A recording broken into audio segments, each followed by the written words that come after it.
ওই recording সেটিংটাই on করে দিচ্ছি আমি, এবং এইখান থেকে নয়েজ, ওকে আমি একটু রেকর্ডিংয়ে আমার সাউন্ডটাকে একটু বাড়িয়ে দিয়ে রাখছি এখানে। ওকে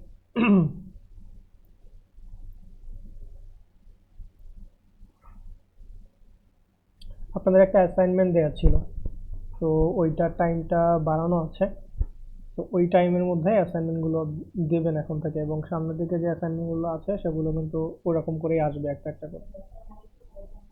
তো অ্যাসাইনমেন্ট কেউ মিস করবেন না, এবং লেটেস্ট যে অ্যাসাইনমেন্ট আছে সেটা টাইমটা একটু বাড়িয়ে দেওয়া আছে। তো এখন আচ্ছা জাভাস্ক্রিপ্ট ভাইয়া, শিখতে থাকেন। হ্যাঁ বলেন। হোস্টিংটা মানে একটু কম, মানে স্টোরেজটা একটু কম হলে কি সমস্যা আছে কোনো? কিরকম কম? এই 1-2 জিবি। 2 জিবিতে আসলে আপনি কিছু করতে পারবেন না, বাট আপনি শুরু করতে পারেন। মানে শুরু করা যাবে আর কি, হ্যাঁ, বাট আপনি পরে নিজেই আবার আপনাকে আহ, বেশি বাড়াতে প্রজেক্ট হবে। আপনি ক্রিয়েট করলে পরে আপনাকে বাড়াইতে হবে। তো অ্যাটলিস্ট 5 জিবি দিয়ে শুরু করা উচিত। হ্যাঁ, তাহলে আপনি মোটামুটি অনেকগুলো প্রজেক্টই রান করাতে পারবেন। আচ্ছা।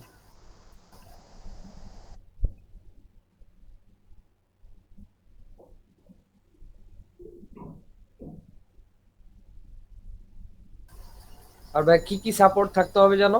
নোট জেএস আর সাথে কিছু কি আছে? নোড.জেএস লাগবে, তারপর হচ্ছে আপনার এফটিপি যে অ্যাক্সেস সেটা লাগবে, গিটহাব লাগবে, আচ্ছা। এই জিনিসগুলো লাগবে। আর একটা জিনিস দেখে নেবেন যে আপনার যে হোস্টিং প্যানেলটা আছে সেটার আপ টাইমটা কতটুকু, 99.99% কিনা। এর পাশাপাশি আপনার আর একটা জিনিস আছে, সেটা হচ্ছে স্টোরেজটা কি, সেটা কি এনভিএমই নাকি এসএসডি। হ্যাঁ হ্যাঁ, হ্যাঁ, এনভিএমই। তো এটা একটু দেখে নেবেন, এই জিনিসগুলো একটু দেখে নেবেন আর কি। তাহলে মোটামুটি গিটহাব, এফটিপি সাপোর্ট, হুম তারপর হুম নোট হুম, জেএস এগুলো সাপোর্ট থাকলেই এগুলো হবে। সাপোর্ট থাকতে হবে। আচ্ছা। ওকে, ঠিক আছে। তো স্ক্রিন দেখা যাচ্ছে, সবকিছু ঠিকঠাক আছে, রাইট? ওকে। জি। তো প্রথমে আগে কিছু কথা বলে নেই। প্রথমত আমি আমার স্লাইডটা ওপেন করছি। ওকে। তো ওকে, এখনো আসছেন? ওকে। সো আজকের যে ক্লাসটা, এই ক্লাসটা বা আজকে থেকে যে ক্লাসটা শুরু হতে যাচ্ছে, এই ক্লাসটা খুবই ইম্পর্ট্যান্ট। মানে আপনার যে মানস্ট্যাকের কোর্সটাতে ভর্তি হয়েছেন, তো এইটার বেসটা হচ্ছে এখন বর্তমানে এইটা। হ্যাঁ, যতটুকু আমরা শিখেছি এইচটিএমএল সিএসএস, এগুলো একজন আপনার ওয়েব ডিজাইনার, ওয়েব ডেভেলপার যেটাই হন না কেন, এটা তো লাগবেই। বাট তার উপরে, হ্যাঁ, এর উপরে আপনি আপনার নিজেকে যেই জায়গাটাতে নিয়ে যাইতে চান, একজন সফটওয়্যার ডেভেলপার বলেন, সফটওয়্যার ইঞ্জিনিয়ার বলেন, বা ফুল স্ট্যাক ডেভেলপার বলেন, সেই ক্ষেত্রে আপনাকে অ্যাট লিস্ট একটা প্রোগ্রামিং ল্যাঙ্গুয়েজ জানতেই হবে। এটা ছাড়া কোনো উপায় নাই আর কি। আপনি যদি এইচটিএমএল সিএসএস একটু কমও জানেন, বাট আপনি যদি প্রোগ্রামিং ল্যাঙ্গুয়েজটা অনেক ভালো করে জানেন, সেই ক্ষেত্রে আপনার আসলে পিছনে ফিরে তাকাতে হবে না আর কি, যদি আপনি প্রোগ্রামিং ল্যাঙ্গুয়েজটাকে খুব ভালো করে রপ্ত করতে পারেন।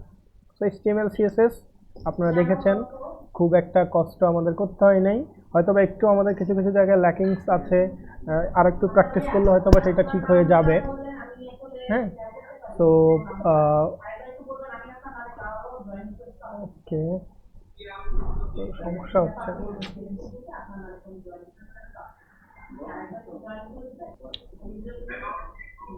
আচ্ছা, ঠিক আছে। সো দাঁড়ান, আমি একটু আমার মাইক্রোফোনটা কাছে নিচ্ছি, সেই ক্ষেত্রে আই থিঙ্ক নয়েজটা ওইদিকে যাবে না। সো এখন কি কোনো নয়েজ পাচ্ছেন আপনারা? না। ওকে, ঠিক না আছে। ভাইয়া। ওকে, ঠিক আছে। সো হ্যাঁ, যেটা বলছিলাম যে আমাদের মেইনলি আমরা এতদিন যা কিছু দেখেছি এইচটিএমএল সিএসএস, এটা একজন ওয়েব ডিজাইনার হতে হলে অবশ্যই প্রয়োজন, এবং এইটা খুব একটা কঠিন কিছু না। হ্যাঁ, এটা আস্তে আস্তে আস্তে আস্তে ডেভেলপ হয় আর কি আমাদের। আপনি যত প্র্যাকটিস করবেন, যে একটা ওয়েব ইউআই দেখলেন, সেটা দেখে দেখে প্র্যাকটিস করলেই আমাদের এটা হয়ে যায়। এবং আমরা দেখেছি যে আমাদের যে এইচটিএমএল সিএসএস, এটা সিনট্যাকটিক্যালিও জিনিসগুলো একটু সহজ, খুব একটা কঠিন না। বাট এবং আরেকটা জিনিস আমরা খেয়াল করেছি, আমরা এখানে যাই লিখি না কেন আমরা আউটপুট পাচ্ছি। আপনি হয়তো বা একটু বাতাস হচ্ছে কথার সাথে কথা। আচ্ছা, ওই যে ইয়েটা কাছে নেওয়ার কারণে এরকম আসছে। ওকে, সো আমাদের সিনট্যাকটিক্যালি জিনিসগুলো সহজ ছিল, যেমন আমরা কোথাও একটা হেডিং দূরে চলে লিখবো। গেছে ভাই, এখন দূরে, এখনো শোনাই যায় না ঠিক মতো। তাহলে তো সমস্যা, ইয়ারফোন। কাছেই বলেন, সমস্যা নেই, মাঝে মধ্যে একটু বাতাস আসলে সমস্যা নেই। ওকে, হ্যাঁ। সো যেটা বলছিলাম, আচ্ছা কনসেন্ট্রেশন ব্রেক হয়ে গেছে। হ্যাঁ, কোথায় যেন ছিলাম আমরা? এইচটিএমএল। হ্যাঁ, এইচটিএমএল সিএসএস এর যে সিনট্যাক্স গুলো আমরা দেখেছি, যে আমরা যে কোনো একটা ন্যাব বার অ্যাড করতে চাইলে বা কোনো একটা ন্যাভিগেশন বার অ্যাড করতে চাইলে আমরা উপরে ন্যাব ট্যাগ দেই। আমরা হয়তো একটা নতুন একটা ডিভিশন ক্রিয়েট করতে যাচ্ছি, সেক্ষেত্রে আমরা ডিভ ট্যাগ দিচ্ছি। এবং আমরা একটা প্যারাগ্রাফ অ্যাড করতে চাই, সেক্ষেত্রে আমরা পি ট্যাগ দিচ্ছি। এবং ইমেজ ট্যাগ অ্যাড করলে আইএমজি ট্যাগ দিচ্ছি। ব্যাপারগুলো দেখেন একদম কতটা সিমিলার না? মানে আপনি যেটা দিতে চাচ্ছেন, আপনার সিনট্যাকটিক্যালি যেই সিনট্যাক্সটা, সেটাও কিন্তু same. Image IMG, paragraph P, right? এবং আপনি যদি প্যারাগ্রাফকে বড় হাতের পি ট্যাগের মধ্যেও লিখেন, আপনাকে কিন্তু আউটপুটে পি ট্যাগের আউটপুটটাই দেখাচ্ছে। তার মানে এইখানে আমরা যেটা বুঝলাম যে পি ট্যাগটাও নর্মালি ছোট হাতের হয়, ট্যাগগুলো নর্মালি ছোট হাতের হয়। আমরা যদি এগুলোকে ক্যাপিটাল লেটারও দেই, তারপরেও আমাদের এইচটিএমএল যে মার্কআপ ল্যাঙ্গুয়েজটা আছে সেটা কিন্তু আমাদের আটকাচ্ছে না, কেননা এইটা কেস সেন্সিটিভ নয়। বাট জাভাস্ক্রিপ্ট বা যে কোনো ধরনের প্রোগ্রামিং ল্যাঙ্গুয়েজ হচ্ছে আপনার কেস সেন্সিটিভ। মানে যেই কিওয়ার্ডটা আপনি যেইভাবে লিখবেন, ফিউচারে ওই কিওয়ার্ড নিয়ে কাজ করতে গেলে আপনাকে সেম যেই নামটা আপনি লিখেছেন সেমভাবে লিখতে হবে। আপনি যে কোনো একটা ভ্যারিয়েবল লিখতে চান, সেই ক্ষেত্রে var নামে একটা জিনিস আছে, কিওয়ার্ড আছে, সেটাকে আপনাকে var ছোট হাতেরই লিখতে হবে। আপনি যদি বড় হাতের লিখেন, সাথে সাথে আপনি একটা এরর পেয়ে যাবেন। তার মানে কি, এটা অনেক কেস সেন্সিটিভ। আপনি একটা সিম্পল একটা সেমিকোলন দেননি, সেই ক্ষেত্রেও আপনাকে আর কোডটা এক্সিকিউট করতে দিবে না, বা আপনার যে আউটপুটটা আসে সেটা আপনি দেখতে পারবেন না। কোথাও একটা ভুল করলে, সিনট্যাকটিক্যালি কোথাও একটা মিস্টেক করলে, আমরা সেখানে আটকে যাব। সো সো বুঝতেই পারছেন, এইখানে কিন্তু আপনাদেরকে একটু বেশি সতর্ক থাকতে হবে। আপনি যখন কোডগুলো লিখছেন, খুব বুঝে বুঝে প্রতিটা জায়গায় খুব বুঝে বুঝে আমাদের কোড লিখতে হয়। এবং সিনট্যাক্সের যে ব্যাপারটা, সেটা আসলে আপনার একদিনে সলভ হবে না। এটা আপনি যত বেশি এটা নিয়ে বসবেন, ধরেন যে আজকের ক্লাস করার পরে আপনি আরও 3বার জিনিসটা প্র্যাকটিস করবেন, তখন আপনি এটাকে এই ক্লাসের সাথে সাথে দেখবেন যে আপনি এটা শিখে গেছেন। কিন্তু আজকের ক্লাসটা হয়ে যাওয়ার পর আপনি যদি 3 দিন গ্যাপ দেন, গ্যাপ দিয়ে আবার নতুন ক্লাসে আসার আগে আপনি হয়তো বা জাস্ট একবার দেখে আসলেন, এবং আমি যদি আপনাকে কোনো একটা কোড লিখতে দেই, আপনি প্রথমেই একটা এরর পাবেন, এবং এটা স্বাভাবিক। হ্যাঁ, সো প্রোগ্রামিং ল্যাঙ্গুয়েজটাতে আমাদের অনেক কেস সেন্সিটিভ বিষয়বস্তু থাকে, এবং আমাদের খুব সতর্কতার সাথে সামনের দিকে এগোতে হয় আর কি। সো এইটা যেমন আমি একবারে বলবো না যে এটা অনেক পানির মতো সহজ, ব্যাপারটা এমন না। আমি সহজ করে দেখানোরই ট্রাই করব, বাট এই জায়গাটাতে আপনাদের নিজেদের প্র্যাকটিসটা বেশি জরুরি। যে আপনারা আসলে নিজেরা কতটুকু প্র্যাকটিস করছেন, সেটার উপরেই ডিপেন্ড করবে আপনি এই প্রোগ্রামিং ল্যাঙ্গুয়েজটাকে কতটা আপনার নিজের মধ্যে রপ্ত করতে পারছেন। বুঝতে পারছেন? সো আপনি এতদিন যাই শিখেছেন না কেন, যাই শিখে থাকেন, আপনি যদি একটা প্রোগ্রামিং ল্যাঙ্গুয়েজ ভালো করে শিখে থাকেন, তাহলে আপনাকে আর পিছনের দিকে ফিরে তাকাতে হবে না। সো এটা খুবই ইম্পর্টেন্ট। হ্যাঁ, আপনি সফটওয়্যার ইঞ্জিনিয়ার হন, ওয়েব ডেভেলপার হন, যেটাই হন, আপনার অবশ্যই এই প্রোগ্রামিং ল্যাঙ্গুয়েজটা ভালো করে জানতে হবে। এটা ছাড়া কোনো বিকল্প নাই। বুঝাইতে পারছি এটার ভ্যালুটা? আচ্ছা, জি ভাইয়া বুঝতে পারছি। জি ভাইয়া, এখন বুঝতে পারছি। পৃথিবীতে অনেক ধরনের প্রোগ্রামিং ল্যাঙ্গুয়েজ আছে।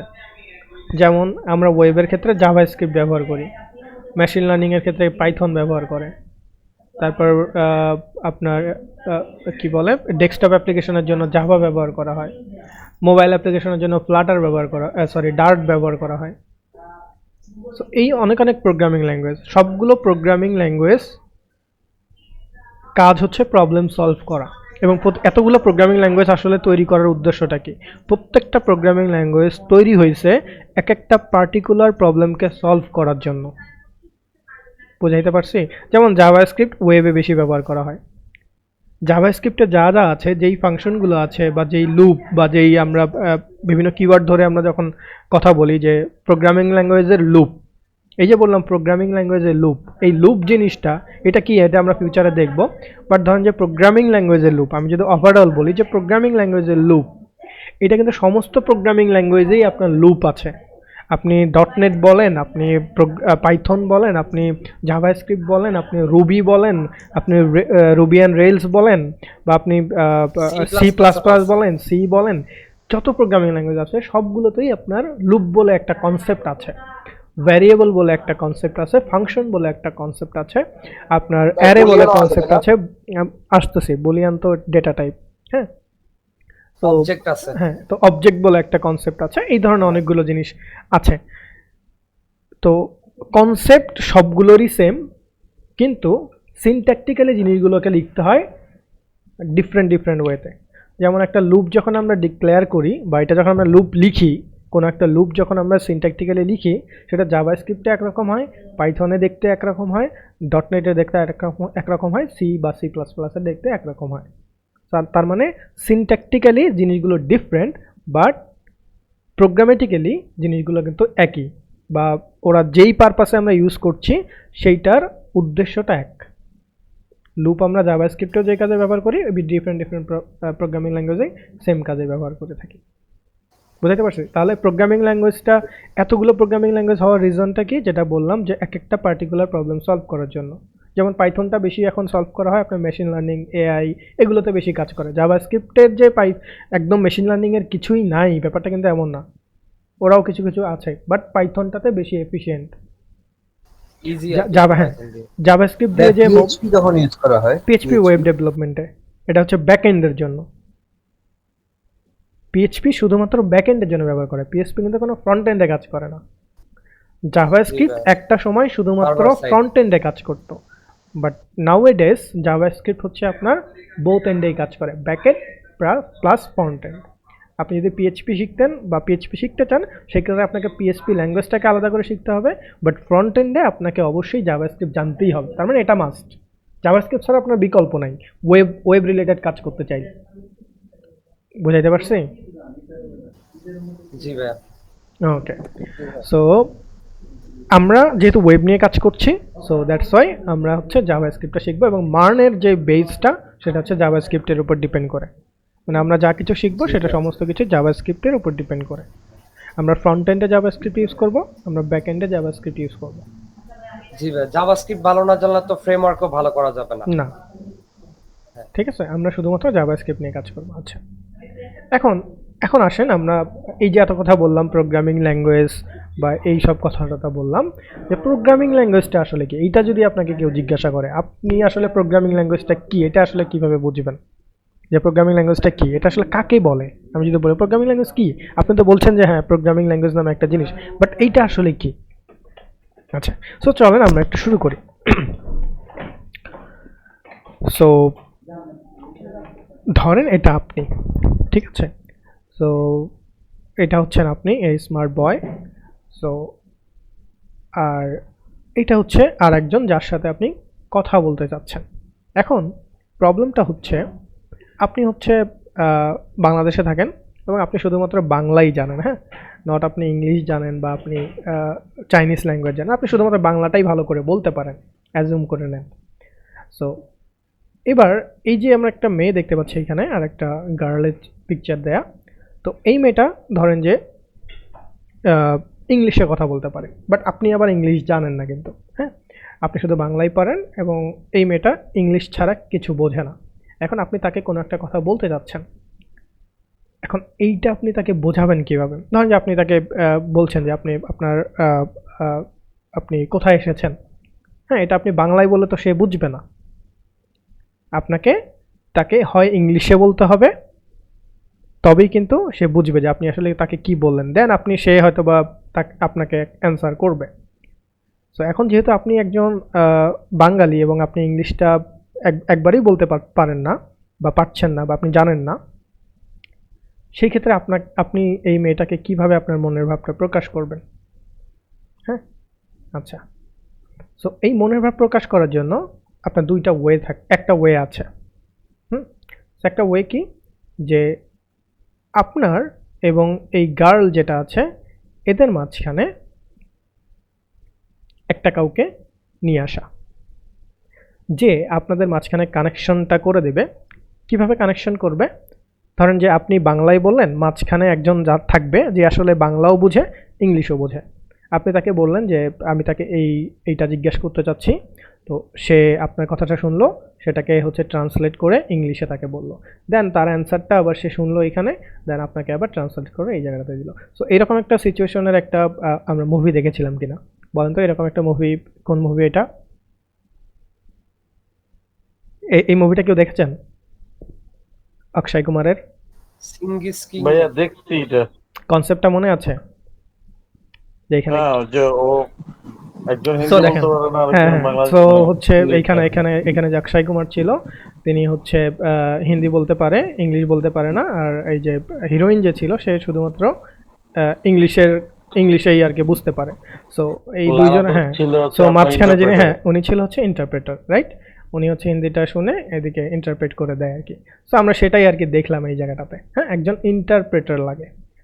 আচ্ছা, এখন আমরা একটু পরের ইয়াতে যাই।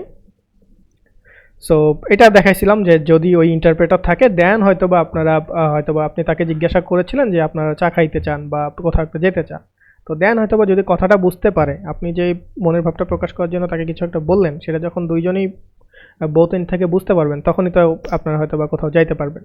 আদারওয়াইজ তো সে বুঝবেই না আপনার কথা। আচ্ছা, এখন এই জায়গাটাতে আমরা আসলে কি বোঝাচ্ছে এই যে কথা বলাটা, দেখেন এটা এবার আমরা একটু দেখি। সো এইবার ধরেন এটা আপনি, এবং এইটা হচ্ছে একটা মেশিন, ঠিক আছে? সো সেম জিনিসটা আমরা কনসেপ্টটাকে আবার নিয়ে আসি। এই ক্ষেত্রে আমরা এবার চিন্তা করব যে ওই বাংলা আর ইংলিশ না, এইবার আপনি জানেন কি, আপনি জানেন একটা প্রোগ্রামিং ল্যাঙ্গুয়েজ, ঠিক আছে? এই আপনি শুধুমাত্র একটা প্রোগ্রামিং ল্যাঙ্গুয়েজ জানেন। এখন এই প্রোগ্রামিং ল্যাঙ্গুয়েজটা জানার ফলে আপনি যদি এই মেশিনের সাথে কথা বলতে চান, আপনি কিন্তু ডিরেক্টলি আপনার প্রোগ্রামিং ল্যাঙ্গুয়েজ ব্যবহার করে মেশিনের সাথে কথা বলতে পারবেন না। কেননা মেশিন শুধুমাত্র কি ল্যাঙ্গুয়েজ জানে? মেশিন জানে হচ্ছে আপনার মেশিন ল্যাঙ্গুয়েজ, যেটা হচ্ছে 0 1 1 0 1 0 এই টাইপের, হ্যাঁ?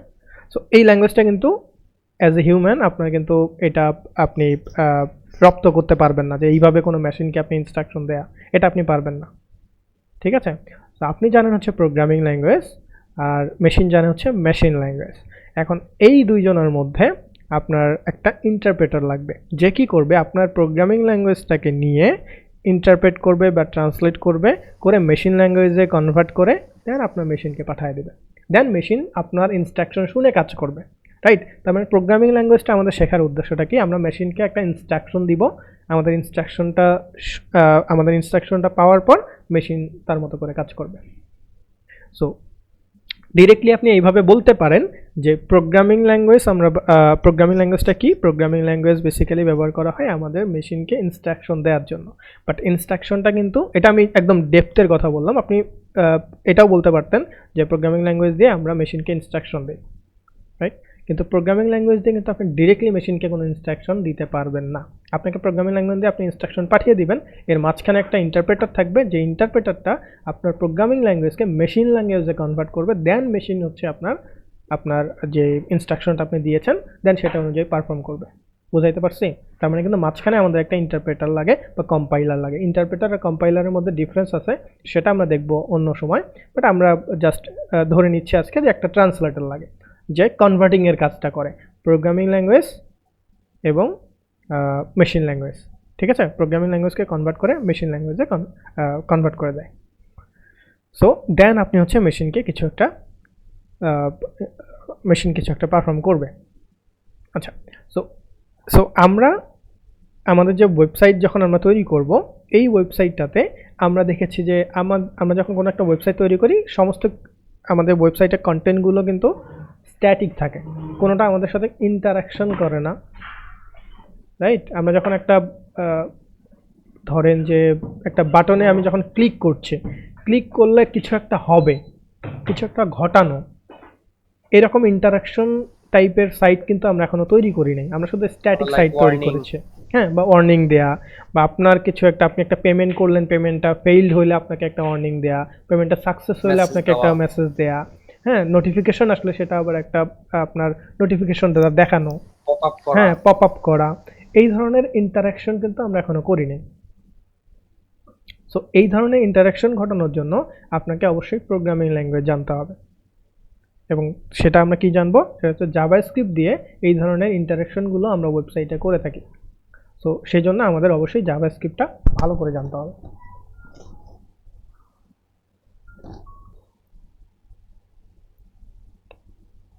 সো আমাদের এই ধরনের ইন্টারাকশন করার জন্য আমাদের জাভাস্ক্রিপ্টের প্রয়োজন, ঠিক আছে। আচ্ছা, সো যেটা বলছিলাম যে জাভাস্ক্রিপ্ট একটা সময় শুধুমাত্র ফ্রন্ট এন্ডে এই ধরনের ইন্টারাকশনের জন্য ব্যবহার করা হতো। প্লাস আপনারা অনেক সময় দেখেছেন যে অ্যানিমেশন যে হয়, এই অ্যানিমেশনটা সিএসএস দিয়েও করা যায়, আপনি জাভাস্ক্রিপ্টের বিভিন্ন লাইব্রেরি দিয়েও করতে পারেন, যেটা আমরা দেখেছিলাম অ্যানিমেশন অন স্ক্রল নামে একটা লাইব্রেরি ব্যবহার করে। সো এই যে স্ক্রল করতেছেন আপনি আপনার ওয়েবসাইটে, কতটুকু স্ক্রল হচ্ছে, স্ক্রল হওয়ার কতক্ষণ পরে অ্যানিমেশনটা হবে, এটা কিন্তু ডিটেক্ট করতে পারছে জাভাস্ক্রিপ্ট। ব্রাউজার কি একটা মেশিনের মতো, রাইট? সো আমি ইনস্ট্রাকশন দিচ্ছি, দেন সে ইনস্ট্রাকশনটা দেখে সে বলে দিচ্ছে আচ্ছা ইউজার স্ক্রল করেছে, এখন আমাকে একটা অ্যানিমেশন করতে হবে। সো এই ধরনের ইন্টারঅ্যাক্টিভিটিগুলো আমরা হচ্ছে জাভাস্ক্রিপ্ট দিয়ে করে থাকি। তো একটা সময় শুধুমাত্র এই ফ্রন্ট এন্ডের এই কাজগুলো করার জন্যই জাভাস্ক্রিপ্ট ব্যবহার করা হতো, বাট এখন জাভাস্ক্রিপ্ট ব্যাক এন্ডেও কাজ করে, মানে ব্যাক এন্ডে আমাদের এই সার্ভার আপডেটটা ক্রিয়েট কবে করা। এসেছে জানেন কি? এইটা দেখতে হবে, সালটা মনে নেই। ও আচ্ছা। সো এটা আমিও জানতাম। আস্তে আস্তে ডেভেলপ করেছে, যখন বেসিক্যালি নোড.জেএসটা চলে আসে, হ্যাঁ, তখনই মূলত আর কি জাভাস্ক্রিপ্ট ব্যাকএন্ড নিয়ে কাজ করে। ভাই এটা কি ইকমা স্ক্রিপ্ট নেওয়ার পরে হইছে? না, একমা স্ক্রিপ্ট তো জাভাস্ক্রিপ্টের আলাদা, মানে বোথ ব্যাকএন্ড আর ফ্রন্ট এন্ডটা, হ্যাঁ। মানে ব্যাকএন্ডে কাজ করাটা হচ্ছে আপনার আই থিঙ্ক এটা 2014 সালে, হ্যাঁ। তো ব্র্যান্ডেন আইক সম্ভবত এটা করেছে, না সরি, এটা হচ্ছে নোড.জেএস, আমার এটা রায়ান ডাল, ওকে। সো এইটা হচ্ছে আপনার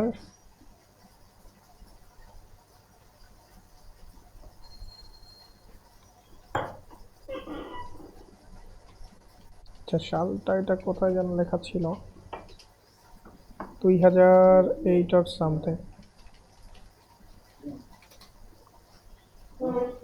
2009, হ্যাঁ 2009, হ্যাঁ, 8 না 9, 2009 হ্যাঁ 9, ওকে। সো ওই আর কি। আচ্ছা, সো এই হচ্ছে আমার মোটামুটি কথা। তো আপনারা বুঝতে পারছি যে আমরা জাভাস্ক্রিপ্ট দিয়ে কী করতে যাচ্ছি। জাভাস্ক্রিপ্টটা প্রোগ্রামিং ল্যাঙ্গুয়েজটা শেখার পর আমরা জাভাস্ক্রিপ্টের বিভিন্ন ধরনের লাইব্রেরি ব্যবহার করতে পারবো, আমরা জাভাস্ক্রিপ্ট দিয়ে ব্যাকএন্ডেও কাজ করতে পারবো। সো দ্যাটস ওয়াই আমাকে অবশ্যই বেসিক প্রোগ্রামিং ল্যাঙ্গুয়েজটা জানতে হবে, এবং আপনি যদি অ্যাডভান্স জানেন সেটা আরও বেটার। আপনি যখন অ্যাডভান্স শিখে যাবেন তখন আরও বেশি কাজ করতে পারবেন। বুঝাইতে পারছি? সো আমরা চেষ্টা করব যে যতটুকু লাগে আমাদের রিয়াক্ট শেখার জন্য বা ব্যাকএন্ড শেখার জন্য আমরা ততটুকুই যাব। এর ডেপথে যাইতে হলে আমি আপনাদেরকে সাজেশন দিয়ে দিব, আপনারা কোন ডকুমেন্টেশনগুলো পড়বেন সেগুলো আমি বলে দিব। ওকে, আচ্ছা ভাই। সো আচ্ছা ভাইয়া, ফ্রন্ট এন্ড জাভাস্ক্রিপ্ট আর ব্যাক এন্ড জাভাস্ক্রিপ্টের মধ্যে পার্থক্যটা কি? না, একই, আপনি জাভাস্ক্রিপ্ট সিনট্যাক্সই লিখবেন দুইটা দুই একই জায়গায়, না? হ্যাঁ আচ্ছা, দুইটা একই লিখবেন আপনি। সো এই জন্য আমাদের জাভাস্ক্রিপ্টটা ভালো করে বুঝতে হবে, ঠিক যে আছে। ভ্যারিয়েবল কি, তারপর হচ্ছে ফাংশন কি, এই জিনিসগুলো আমাদের ভালো করে বুঝতে হবে। দেন আপনি গিয়ে দেখবেন যে আমরা সব জায়গায় এই জাভাস্ক্রিপ্টের এই একই সিনট্যাক্সই লিখছি, ঠিক আছে। হ্যাঁ। সিনট্যাকটিক্যালি সমস্ত জিনিসগুলো একই থাকবে। আচ্ছা, তো এখন আসি যে প্রথমে জাভাস্ক্রিপ্ট বা যে কোনো একটা প্রোগ্রামিং ল্যাঙ্গুয়েজ শুরু করার জন্য আমাদের সর্বপ্রথম জানতে হয় ভ্যারিয়েবল সম্পর্কে। সো আমরা এবার শিখবো যে ভ্যারিয়েবল জিনিসটা কি। সো আমি স্লাইডটাতে গো থ্রু করছি, এরপরে আমি গিয়ে আপনাদের কোডিংয়ে নিয়ে যাব, দেন আমি তখন ওইখানে হাতে কলমে দেখাবো যে আসলে ভ্যারিয়েবলটা কিভাবে লিখতে হয় বা এটা আসলে কি। হ্যাঁ, সো প্রথমে আমরা জানি যে ভ্যারিয়েবলটা অ্যাকচুয়ালি কি। সো আপনারা এখানে একটা জিনিস দেখতে পাচ্ছেন, বলেন তো এটা কি? এটা হচ্ছে একটা বাস্কেট জায়গা, ব্যাগ, বা ঝুড়ি, হ্যাঁ। আচ্ছা, বাস্কেট। সো এটা হচ্ছে একটা ঝুড়ি বা স্টোর বলতে পারেন। এখন এই ঝুড়িটা এখন কি অবস্থায় আছে? এমটি, খালি। খালি। এই ঝুড়ির মধ্যে আপনি বিভিন্ন ধরনের ফ্রুটস রাখতে পারেন, রাইট?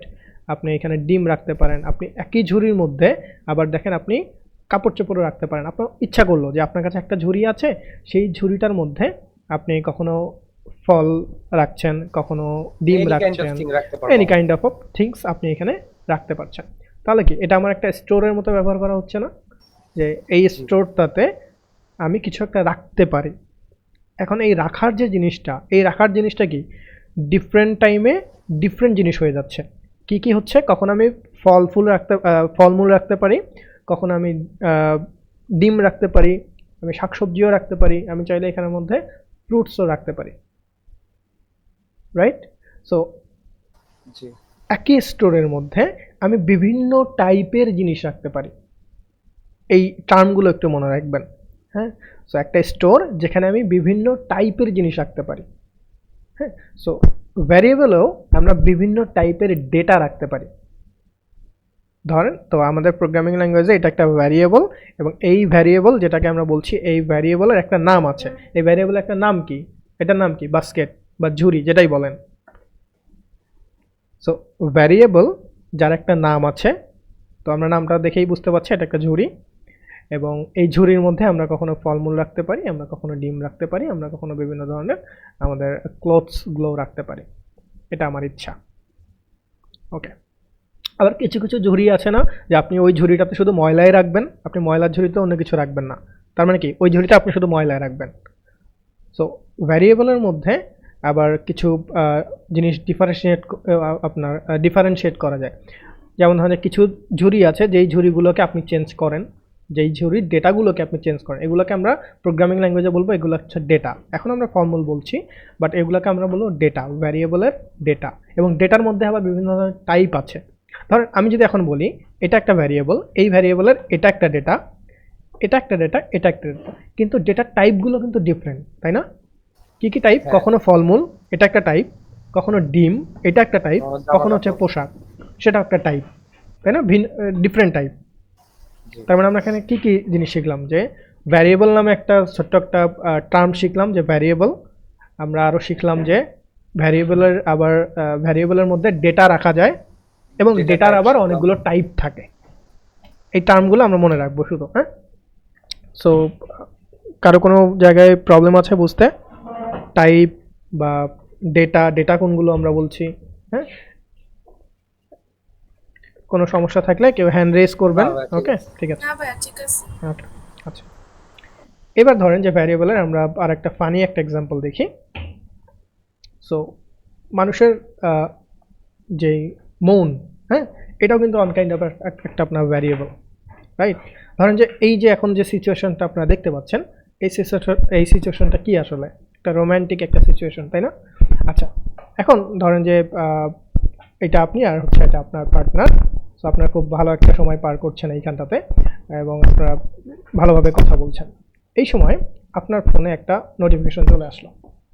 সো সামহাও আপনার কোনো ফ্রেন্ড একটা ছবি আপলোড করেছে ফেসবুকে, রাইট? এবং আপনি কি করলেন? সেই ছবিটাতে একটা লাভ রিয়াক্ট দিলেন। দেন আপনার পার্টনারের যেই সিচুয়েশনটা ছিল একটু আগে, তাই না, সে এখন অ্যাংরি হয়ে গেল, হ্যাঁ? ওকে, সো একটু আগে সিচুয়েশনটা ছিল একটু রোম্যান্টিক, আপনার খুব ভালোভাবে কথা বলছেন, বাট এখন কিন্তু সিচুয়েশনটা ডিফারেন্ট। তার মানে কি আমার ভ্যারিয়েবলে যেই সিচুয়েশনটা ছিল রোম্যান্টিক, এবং ভ্যারিয়েবলে এখন সেটা হয়ে গেছে কি বলেন? Angry, right? তার মানে কি ভ্যারিয়েবলের মানটা কিন্তু চেঞ্জ হয়ে গেল, হ্যাঁ, এক একটা সময়। তার মানে কি ভ্যারিয়েবলের মান চেঞ্জ হতে পারে, যেটা চেঞ্জেবল। ভ্যারিয়েবলের মানটা না, এটা হচ্ছে ডেটা চেঞ্জ হয়েছে, হ্যাঁ। তো ডেটা যখন চেঞ্জ হবে, সো ডেটা মানে কি? ডেটা তো সব কিছুই ডেটা, সব আপনি যেটাই চেঞ্জ করছেন সেটা ডেটা, বাট কোন ডেটাটা রাখলেন সেটা আসলে টাইপ। মানে আপনি ডিম সরিয়ে টমেটো রাখলেন, ডিমও একটা ডেটা, টমেটো একটা ডেটা এই ক্ষেত্রে, কিন্তু ডিম তো একটা টাইপ, এবং টমেটো কিন্তু আর একটা টাইপ। টমেটো হচ্ছে আপনার সবজির মধ্যে পড়ছে, তাই না? টাইপ কিন্তু আবার ডিফারেন্ট। আর ডেটা কিন্তু দুইটাই, আপনি যাই রাখছেন সেটাই ডেটা, বাট ডেটার কিন্তু আবার টাইপ আছে। আচ্ছা, সো সেম ভাবে আমরা যদি দেখি যে যে রিক্সা ভাড়া, হ্যাঁ, রিক্সা ভাড়া ধরেন যে এখন আছে হচ্ছে আপনার ধরেন যে বনানী থেকে সৈনিক ক্লাব পর্যন্ত হচ্ছে আপনার 30 টাকা, বাট যখন ধরেন যে একটু বৃষ্টি চলে আসবে তখন দেখবেন যে আবার রিক্সা ভাড়া কিন্তু আবার চেঞ্জ হয়ে যায়, কি এটা একটা ভ্যারিয়েবলের মধ্যে পড়ছে, তাই না, এটা চেঞ্জ হচ্ছে। আচ্ছা, সো এই জিনিসগুলোই বেসিক্যালি ভ্যারিয়েবলের মধ্যে পড়ে। ধরেন যে বিভিন্ন ধরনের টেম্পারেচার, হ্যাঁ, টেম্পারেচারটা এখন কি, এখন অনেক গরম, কয়েকদিন আগেও কিন্তু অনেক ঠান্ডা ছিল। সো এই যে চেঞ্জ হচ্ছে, ভ্যারিয়েবলের মান সবসময় চেঞ্জ হয়। ওকে, জি আচ্ছা, সো ভ্যারিয়েবলটা আসলে কিভাবে হয়েছে, ছোটবেলায় আমরা সন্ধি বিচ্ছেদ পড়েছিলাম, রাইট, যে বিদ্যা যোগালয় বিদ্যালয়, হিম যোগালয় হিমালয়, সেম ভাবে ভ্যারিয়েবল যে আমি বলছি, ভ্যারি যোগ অ্যাবল, বা আমরা বলছি যে ভ্যারি প্লাস অ্যাবল মানে ভ্যারিয়েবল, মানে মানটা চেঞ্জ হতে সক্ষম, রাইট, মানে ভ্যারি করবে, ভ্যারিয়েবল। আচ্ছা, তো এইভাবেই মূলত ভ্যারিয়েবল নামটা চলে এসেছে। তো চলে না, এবার আমরা হচ্ছে কোডিংয়ে চলে যাই। হ্যাঁ, কোডিংয়ে গিয়ে আমরা দেখি আসলে ভ্যারিয়েবলটাকে কীভাবে লিখতে হয়। তো কোডিংয়ে আসার পর প্রথমত আমরা একটা কাজ করি, আমরা যেহেতু ওয়েবের সাথে এটা নিয়ে কাজ করব, তো প্রথমে আমি আমার যে ফোল্ডার আছে ডে14, এখানে আমরা একটা index.html ফাইল ক্রিয়েট করব, index.html, যেটাতে আমরা html রাইট করব। এবং এর পাশাপাশি আমি আর একটা এইখানে ফাইল ক্রিয়েট করব, যেই ফাইলটা হবে আমার জাভাস্ক্রিপ্ট ফাইল। সো এইচটিএমএল ফাইলের এক্সটেনশন ডট এইচটিএমএল, সিএসএস ফাইলের এক্সটেনশন ডট সিএসএস, সেমভাবে জাভাস্ক্রিপ্টের যেই এক্সটেনশনটা হয় সেটাকে বলা হয় জেএস। হ্যাঁ, সো আপনি নামটা ওই আগের মতোই, নামের ক্ষেত্রে কনভেনশনটা আগের মতোই ফলো করবেন, কখনোই নামের মধ্যে স্পেস ইউজ করবেন না, হয় আন্ডারস্কোর ইউজ করবেন অথবা হাইফেন ইউজ করবেন, না হলে ক্যামেল কেস ইউজ করবেন, অথবা একটা ছোট্ট একটা ওয়ার্ড লিখবেন যদি একটা ওয়ার্ডের হয়ে থাকে। তো যেহেতু এটা জাভাস্ক্রিপ্ট, আমরা এটার নাম স্ক্রিপ্টও দিতে পারি অথবা আমি মাই স্ক্রিপ্টও লিখতে পারি, এটা ডিপেন্ড করতেছে আপনাদের উপরে আপনারা কি লিখতে যাচ্ছেন, বাট এই নামটা যেটা হবে সেটা একটু মিনিংফুল হইলে বেটার হয়। তো আমরা যেহেতু এটা স্ক্রিপ্ট অ্যাড করবো, সো আমি এখানে লিখে রাখছি স্ক্রিপ্ট, এবং এটার এক্সটেনশন হবে ডট জেএস। তখন এটা জাভাস্ক্রিপ্ট বোঝা যাবে, মানে আমার যে মেশিন আছে সে বুঝতে পারবে এটা হচ্ছে একটা জাভাস্ক্রিপ্ট ফাইল আর এটা হচ্ছে একটা এইচটিএমএল ফাইল। সো আমি এটা লিখে এন্টার দিলাম, এন্টার দিলে দেখেন এটার এই যে আইকনটা সেটা কিন্তু চেঞ্জ হয়েছে। অনেকের ক্ষেত্রে যারা উইন্ডোজ 10 ইউজ করেন তাদের ক্ষেত্রে হয়তো বা স্ক্রিপ্টের এস লেখা থাকবে, হ্যাঁ, এস এর মতো একটা আইকন চলে আসবে। সো মেক শিওর যে আপনার এক্সটেনশনটা আপনি ঠিকভাবে দিয়েছেন। এবং আমি এই যে পুরো প্রজেক্টটা আছে এই প্রজেক্টটাকে আমি আমার ভিএস কোড দিয়ে ওপেন করছি, ওপেন উইথ কোড। এবার আসেন index.html, এইখানে আমি আমার বয়লার প্লেটটাকে বসিয়ে দিচ্ছি, এটা হচ্ছে আমাদের বয়লার প্লেট। এবং এইখানে আমি জাভাস্ক্রিপ্টে প্রথমত আমার এই index.html যে ফাইলটা আছে এই index.html এর সাথে আমরা জানি আর একটা ফাইলে যদি লিঙ্ক করাইতে হয় অবশ্যই লিঙ্ক করতে হয়, মানে লিঙ্ক ট্যাগ ইউজ করতে হয়। বাট আমরা যখন জাভাস্ক্রিপ্ট ফাইলকে অ্যাড করব তখন আমরা মূলত এটাকে আরেকটা ট্যাগের মাধ্যমে অ্যাড করব, যেটা আমরা বলছি স্ক্রিপ্ট ট্যাগ। স্ক্রিপ্ট নামে একটা ট্যাগ আছে, স্ক্রিপ্ট, এই যে স্ক্রিপ্ট ট্যাগ দিয়ে আমরা অ্যাড করব। এবং আপনি চাইলে স্ক্রিপ্টের মধ্যেও আপনি জাভাস্ক্রিপ্ট লিখতে পারেন, কিন্তু আমরা ওই যে অর্গানাইজ ওয়েতে কাজ করব, সো দ্যাটস ওয়াই আমরা একটা স্ক্রিপ্ট জেএস নামে একটা ফাইল ক্রিয়েট করছি যেখানে শুধুমাত্র আমরা জাভাস্ক্রিপ্টগুলোই রাখবো, যেমনটা আমরা সিএসএস এর ক্ষেত্রে করেছিলাম। যে সিএসএস এর জন্য আলাদা একটা ফাইল ক্রিয়েট করেছিলাম, দেন সেখানে শুধু সিএসএসই লিখতাম, এইচটিএমএল এ শুধু এইচটিএমএল লিখতাম। ব্যাপারটা কি এমন ছিল যে এইচটিএমএল এ সিএসএস লেখা যায় না? ব্যাপারটা কিন্তু এমন ছিল না, লেখা যায়, কিন্তু দুইটা একসাথে যাতে একদম পুরো একদম একসাথে মিক্স না হয়ে যায়, যাতে কোডের যে আমাদের একটা ফাইল আছে সেটা যাতে অনেক বড় না হয়ে যায়, তো এই জন্য আমরা ফাইলগুলোকে অর্গানাইজ ওয়েতে সাজিয়ে সাজিয়ে রাখতাম, যে index.html একটা জায়গায়, সিএসএস একটা জায়গায়, এবং সেইমভাবে যেহেতু জাভাস্ক্রিপ্ট আমরা কাজ করবো জাভাস্ক্রিপ্টে, সেই জন্য জাভাস্ক্রিপ্টটা আমরা আর একটা জায়গায় করছি। তো জাভাস্ক্রিপ্টের এই ফাইলটার মধ্যে আমি যে কোডগুলো করব আপনি চাইলে শুধুমাত্র স্ক্রিপ্ট ট্যাগ দিয়ে এর মধ্যে সেই কোডগুলো করতে পারেন। বুঝাইতে পারছি? আর কোনো ডিফারেন্স নাই ভাইয়া আরেকবার বলেন একটু কাইন্ডলি। ভাই কিছু কিছু ক্ষেত্রে তো এইচটিএমএল ফাইলেও আমাদের লেখা লাগতে পারে। সেটা না, সেটা তো আমরা এইচটিএমএল ট্যাগের মধ্যে অ্যাড করব। হ্যাঁ ট্যাগের মধ্যে অ্যাড করব, সেটা হচ্ছে আমাদের আপনার বিভিন্ন অ্যাট্রিবিউট অ্যাড করব। হ্যাঁ হ্যাঁ আচ্ছা, অ্যাট্রিবিউট আর হচ্ছে ডিরেক্টলি জাভাস্ক্রিপ্ট লিখা ডিফারেন্ট জিনিস। হ্যাঁ আচ্ছা হ্যাঁ, যেটা বলছিলাম যে আরেকবার একটু বলতে বলছিলেন। আচ্ছা দেখেন, স্ক্রিপ্ট নামে একটা ট্যাগ আছে, যেই ট্যাগের মধ্যে আমরা জাভাস্ক্রিপ্টের যেই কোডগুলো আছে সেগুলো লিখতে পারি। এইখানে আমি ধরেন যে কোনো একটা কিছু লিখলাম, var abc, এটা আপনাদের এখন বোঝার দরকার নেই, জাস্ট কিছু একটা লিখলাম। তো দেখেন এর মধ্যে লেখা যাচ্ছে। এই সেম জিনিসটা আমরা এইখানেও লিখতে পারি। তাহলে কি একই জিনিস আমি একই HTML ফাইলের মতো লিখতে পারছিলাম, সেটাকে আমি একটা জায়গায় আলাদা জায়গায় নিয়ে গেছি। এখন আলাদা জায়গায় যদি আমি নিয়ে যাই, হ্যাঁ সিএসএস এর মতো, কারণ এটা একটা ফাইল, ডিফারেন্ট একটা ফাইল। সো এই ফাইলটার কাজগুলো আমি এখানেও করতে পারি। আচ্ছা, এখন এই যে আমরা ডিফারেন্ট ফাইলে লিখবো, সেজন্য তো এই ডিফারেন্ট ফাইলের অবস্থানটা আমাকে HTML কে বলে দিতে হবে যে আমার কিন্তু ওইখানে জাভাস্ক্রিপ্টগুলো লেখা আছে। তাহলে কি এটার সাথে কানেক্ট করতে হবে না? সো কানেক্ট করার জন্য এই স্ক্রিপ্ট ট্যাগের মধ্যে একটা অ্যাট্রিবিউট লিখতে হয়, যেটার নাম হচ্ছে SRC বা সোর্স। হ্যাঁ, যেটা সোর্স বা এটার উৎপত্তি কোথায়। তো আমি এটা বলে দিব এই যে সেমভাবে যে সোর্স লিখে আমি দুই পাশে দুইটা কোটেশন দিব, দেন আমি বলে দিব যে আমার script.js হচ্ছে এটা সোর্স। এবং আমি এটা কোথায় লিখছি একবার দেখেন, আমি না হেডে লিখছি, না কিন্তু আমি বডির উপরে লিখছি। বডির উপরের দিকে আমার কোডগুলো থাকবে, আমার জাভাস্ক্রিপ্ট অলওয়েজ আমি নিচের দিকে রাখবো, কেননা হ্যাঁ আগে আমার মেইন HTML পেজটা লোড হইতে দিব আমি, দেন আমি আমার জাভাস্ক্রিপ্টগুলোকে লোড হইতে দিব। কারণ আমার HTML তো একটা একটা করে লাইন পরে পরে আসবে, তাই না? প্রথমে যে লাইনটা থাকে সেটাই তো আগে প্রিন্ট হয়, আমরা তো আউটপুটে সেটা আগে দেখি। তো আমি আগে চাচ্ছি আমার HTMLগুলো আগে, HTML CSS আগে ভালোভাবে আমার ওয়েবসাইটে চলে আসবে, দেন ইন্টারঅ্যাক্টিভিটিগুলো একটু পরে এসে লোড হবে। সব কিছু যদি ঠিকঠাকভাবে চলে আসে, দেন আমার ইন্টারঅ্যাক্টিভিটিগুলো আসবে। ধরেন আপনার একটা বাটনে ক্লিক করলে একটা অ্যালার্ট আসবে, কিন্তু আপনার বাটনটাই আসে নাই। সো আপনি অ্যালার্টের জন্য কোডটা আগেই এক্সিকিউট করে লাভ আছে কোনো? আগে তোমার বাটনটা ঠিকভাবে আমার ওয়েবসাইটে আসতে হবে, দেন না আমার ইউজার গিয়ে সেখানে ক্লিক করবে, দেন কিছু একটা হবে। সো বাটনই যেখানে আসে নাই, সেখানে আগেই আপনি জাভাস্ক্রিপ্ট অ্যাপ্লাই করে কোনো লাভ আছে? বা সেটাকে উপরে দিয়ে লাভ আছে?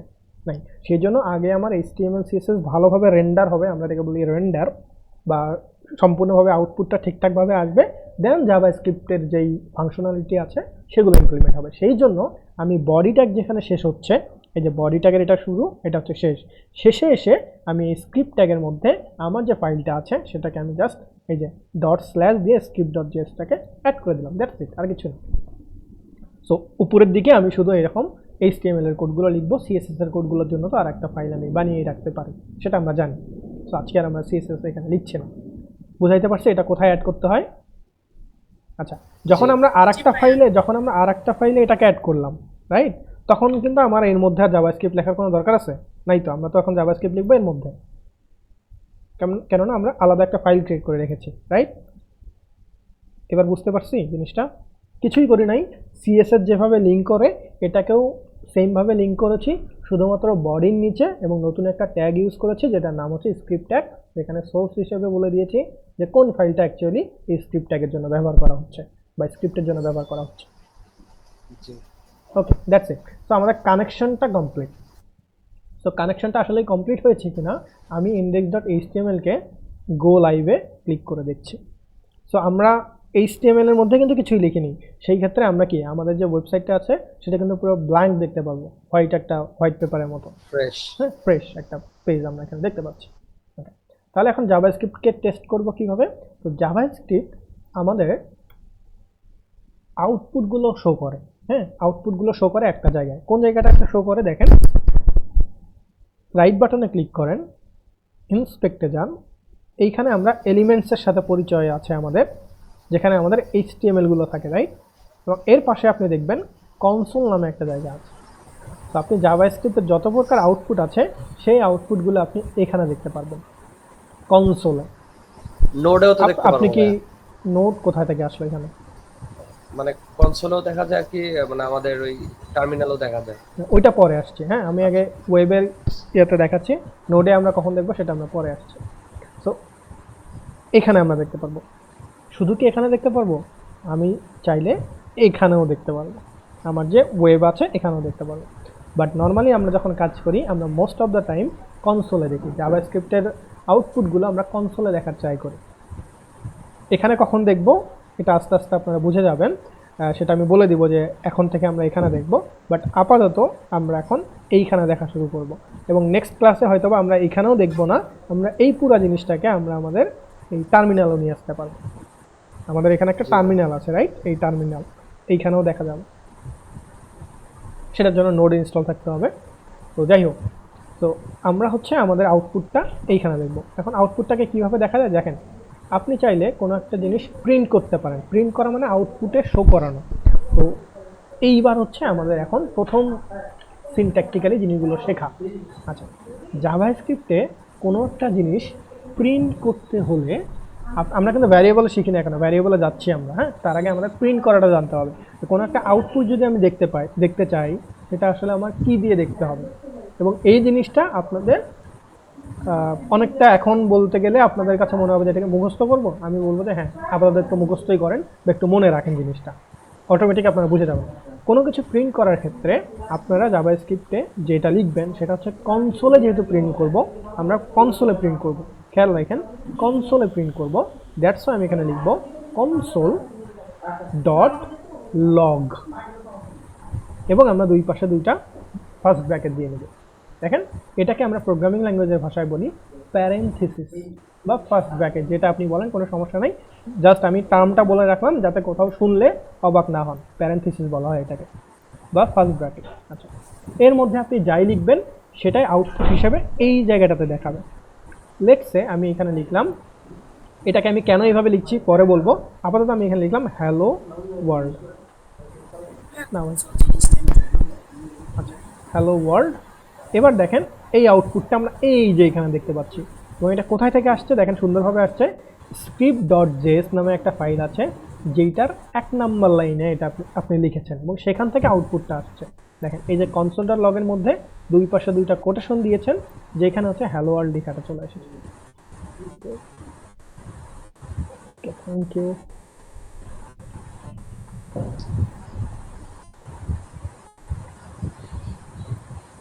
ওকে, বুঝাইতে পারছি কিভাবে এটা করতে হয়, লিখতে হয় কিভাবে? সবাই কি আছেন ক্লাসে? জি ভাই আছি। জি ভাই। বোঝেন নাই কে হলো?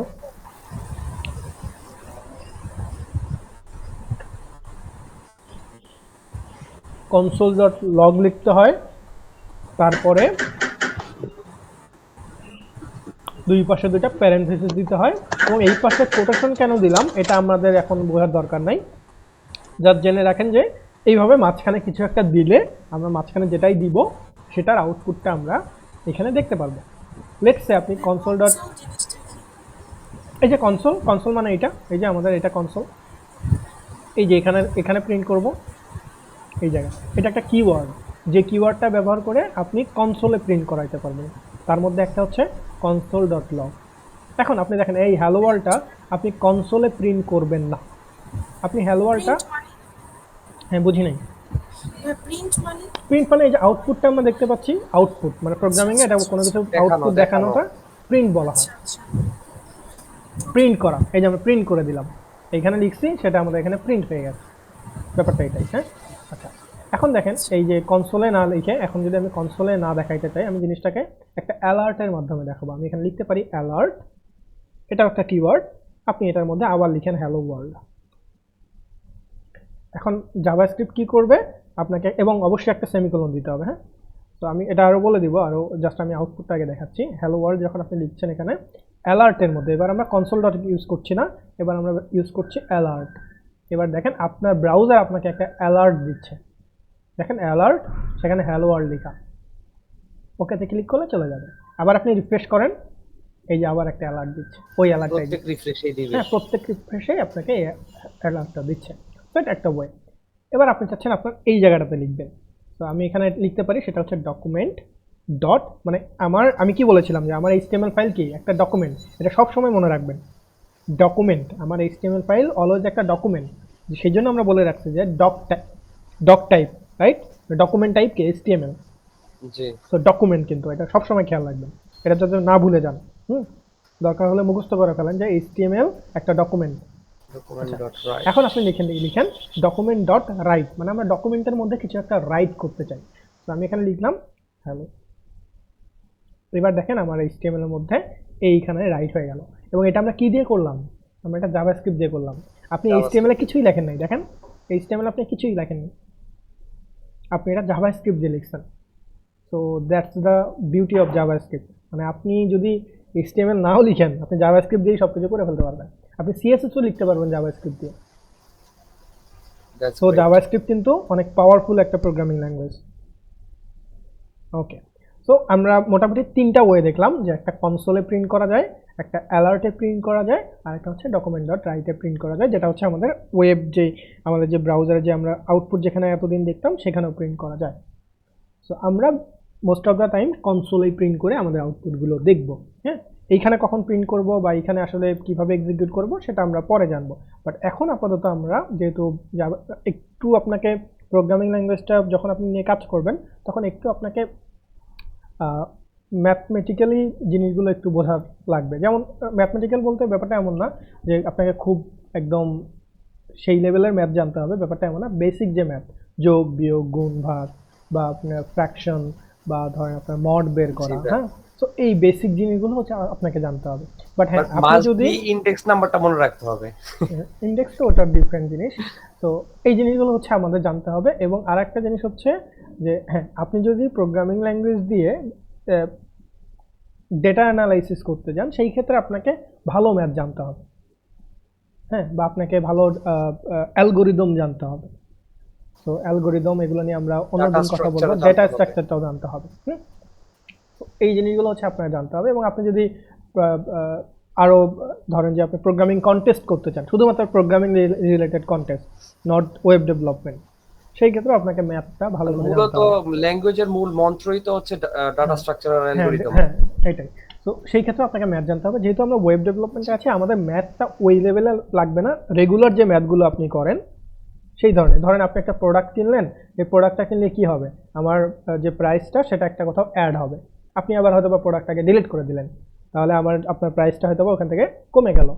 বা আপনি প্রোডাক্টের উপরে একটা ডিসকাউন্ট অ্যাপ্লাই করলেন, তাহলে কি সেই ডিসকাউন্টের উপর ডিপেন্ড করে আপনার প্রোডাক্টে একটা প্রাইস চলে আসলো। এটা কি সিম্পল ম্যাথ না?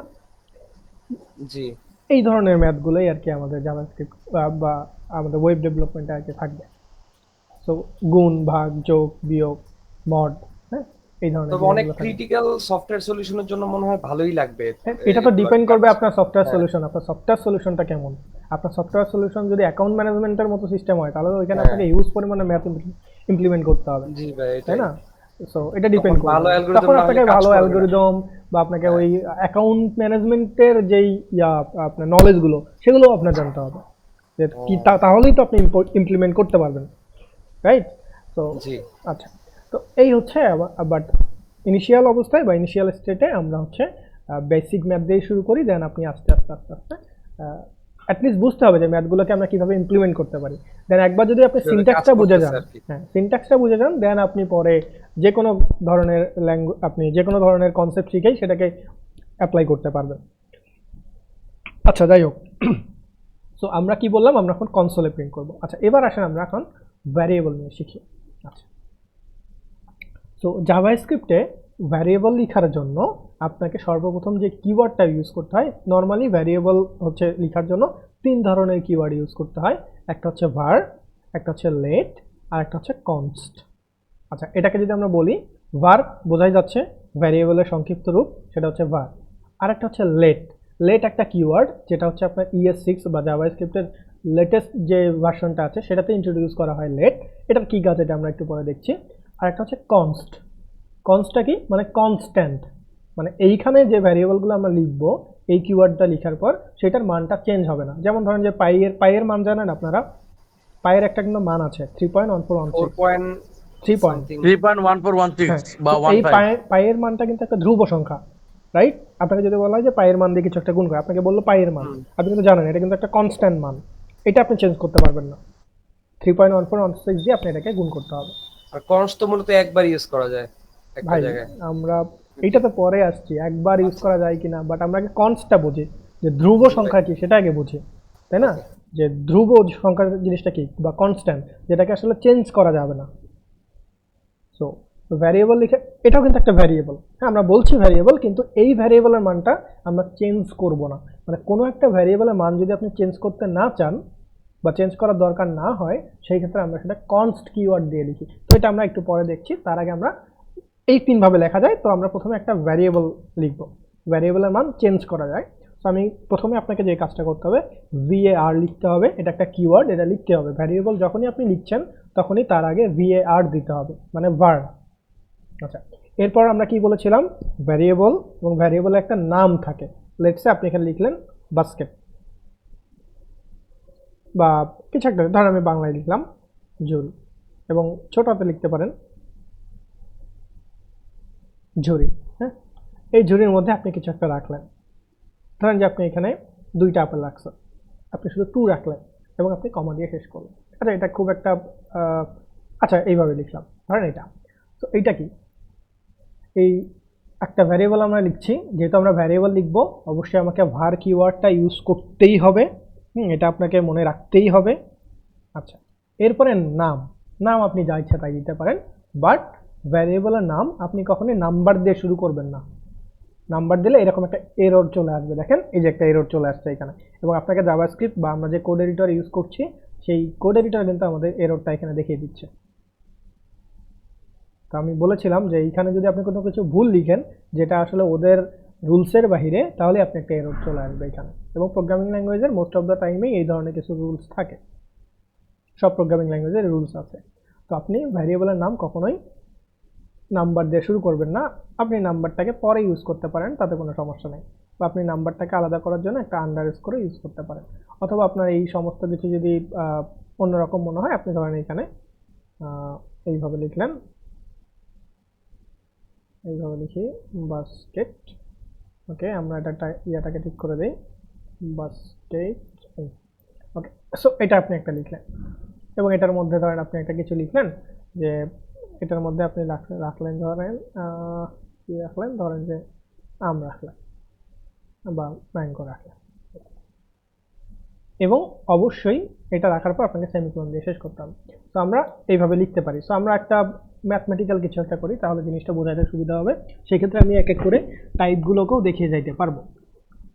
সো প্রথমত আমরা একটা ভ্যারিয়েবল নিব, আমরা জানি, আমি বারবার বলছি ভ্যারিয়েবলের ক্ষেত্রে var কিওয়ার্ডটা লিখতে হয়, var। এবং আমি ধরেন এখানে একটা ভ্যারিয়েবলের নাম লিখছি, ধরেন যে আমার ফার্স্ট নাম্বার। আচ্ছা, আমি এখানে ক্যামেল কেস ইউজ করলাম, আপনি চাইলে এখানে ক্যামেল কেস না ইউজ করে আন্ডারস্কোর ইউজ করতে পারেন, বাট মেক শিওর আপনি ভ্যারিয়েবলের নামের মাঝখানে স্পেস দেবেন না। হ্যাঁ, তো ভ্যারিয়েবলের নামের মাঝখানে স্পেস দেবেন না, ভ্যারিয়েবলের যেই নামটা আছে সেটা কখনো নাম্বার দিয়ে শুরু হবে না, অথবা কোনো এই স্পেশাল ক্যারেক্টার যেমন হ্যাশ এগুলো দিয়েও শুরু হবে না। বুঝাইতে পারছি? স্পেশাল ক্যারেক্টার ইউজ করবেন না, এগুলো দিয়ে শুরু হবে না কখনো। সো এই কয়েকটা জিনিস একটু মাথায় রাখতে হবে। সো সেফেস্ট যেটা হচ্ছে, আপনাকে অবশ্যই ভ্যারিয়েবলের নাম আপনি একটা ওয়ার্ড হইলে ছোট হাতের ইউজ করেন, আর যদি 2টা ওয়ার্ড হয় তাহলে আপনি ক্যামেল কেস ইউজ করেন, অথবা আপনি এইভাবে আন্ডারস্কোর ইউজ করতে পারেন, অথবা আপনি এইভাবে হাইফেন যদি দেন তাহলে কিন্তু আবার ঝামেলা, হাইফেন দেওয়া যাবে না, আন্ডারস্কোর দিতে হবে। বুঝাইতে পারছি ভ্যারিয়েবলের নাম কিভাবে লেখা যায়?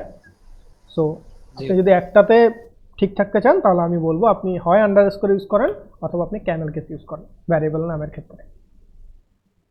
ওকে, ফার্স্ট নেম ভ্যারিয়েবল লিখলাম, ভ্যারিয়েবলের নাম লিখলাম, এরপর আমি দিব হচ্ছে ইকুয়াল সাইন।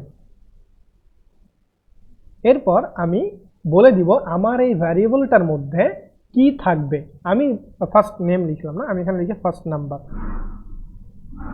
এবং আমি বলে দিচ্ছি যে এটার মধ্যে কি থাকবে। আমি বলছি আমার ফার্স্ট নাম্বার 10 থাকবে, এবং আমি একটা সেমিকোলন দিয়ে শেষ করে দিচ্ছি। এটা হচ্ছে সিনট্যাক্স, এটা আপনাকে লিখতে হবে। তাহলে ভ্যারিয়েবল লেখার ক্ষেত্রে আমাকে 5টা জিনিস মাথায় রাখতে হবে। প্রথমত var কিওয়ার্ড লিখতে হচ্ছে 1 নাম্বার, দ্বিতীয়ত ভ্যারিয়েবলের একটা নাম লিখতে হচ্ছে 2 নাম্বার, তৃতীয়ত একটা ইকুয়াল সাইন দিতে হচ্ছে 3 নাম্বার। এরপরে আপনি কি রাখতে চাচ্ছেন সেই জিনিসটা রাখবেন, সেই ডেটাটা রাখবেন।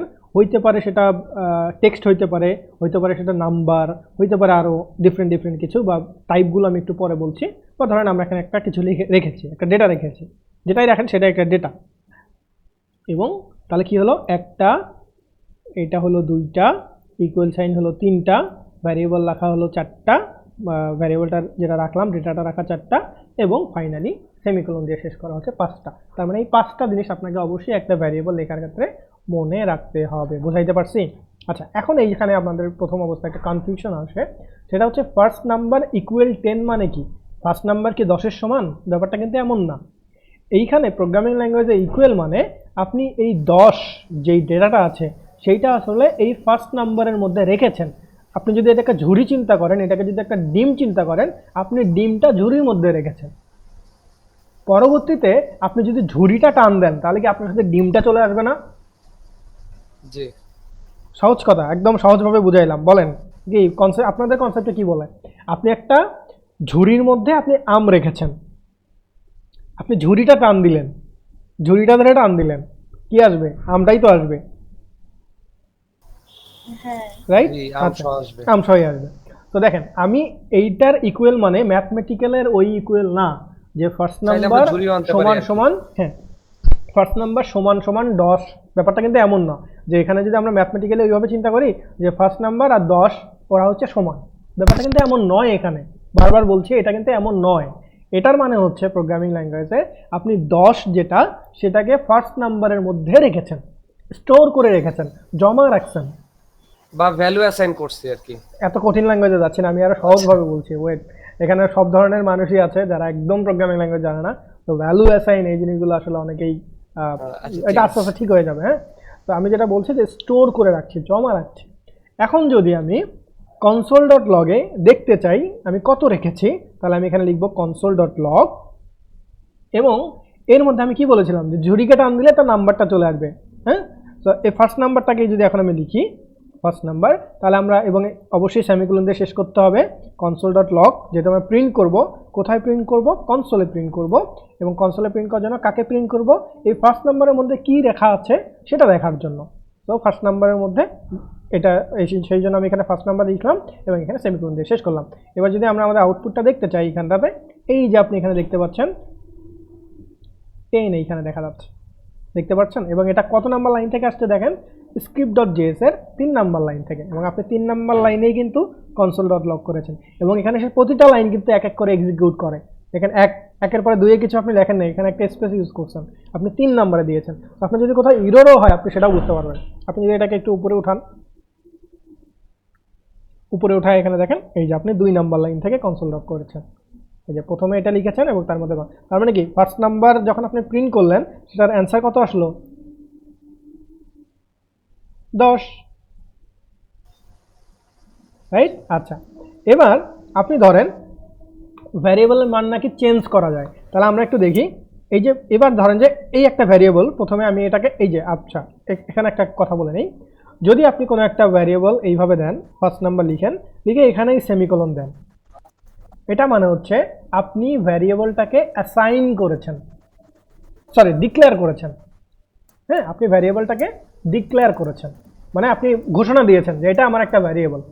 এই অবস্থায় যদি আপনি ভ্যারিয়েবলটাকে প্রিন্ট করেন তাহলে আপনি এখানে দেখতে পারবেন আপনার রেজাল্ট আসছে আনডিফাইন্ড, মানে ভ্যারিয়েবলের মধ্যে কোনো মান ডিফাইন করে দেওয়া হয়নি যে আমার মধ্যে আসলে কি থাকবে। ওই যে আমরা প্রথমের দিকে একটা এমটি ঝুড়ি দেখেছিলাম, মনে আছে? এখন এটার সাথে মিলান। সো আপনি যদি ভ্যারিয়েবলটাকে শুধু এরকম লিখে রাখেন, তার মধ্যে যদি কোনো মান অ্যাসাইন না করেন, তাহলে সেটাকে আমরা বলছি, সেটার আউটপুটটা আসবে হলো আনডিফাইন্ড, কেননা আপনি ভ্যারিয়েবলের মধ্যে কিছু রাখেন নাই। আপনি রাখেন এইখানে 50 রাখেন বা 40 রাখেন, সেমিকোলন দিয়ে শেষ করেন, এখানে আসেন দেখেন 40 দেখাচ্ছে, রাইট? তো এই অবস্থায় আমরা শুধুমাত্র যদি ভ্যারিয়েবলটাকে এইভাবে লিখে রাখি, এটার মানে হচ্ছে ভ্যারিয়েবলের শুধু আমরা ডিক্লেয়ার করে রেখেছি। আচ্ছা, এখন আপনি প্রথম লাইনে ভ্যারিয়েবলটাকে ডিক্লেয়ার করলেন। হ্যাঁ, এবার আপনি লিখলেন, আমি আবার ভ্যারিয়েবলটাকে ডাকলাম যে ফার্স্ট নাম্বার, তোমাকে তো আমি একবার ডিক্লেয়ার করেছি, এবার ফার্স্ট নাম্বার তুমি এখানে আসো। এই ক্ষেত্রে আপনাকে আবার এই ভার্বটা লেখার দরকার নেই, কেননা আপনি ওকেই রেফারেন্স করছেন যে তুমি ফার্স্ট নাম্বার, তুমি এদিকে আসো। আসলো, এবার আপনি এর মধ্যে আবার 12 অ্যাসাইন করে রাখলেন বা যেটাই অ্যাসাইন করেন। এবার আপনি আবার দেখতে পারবেন এইখানটাতে 12 আসছে, কেন আসলো?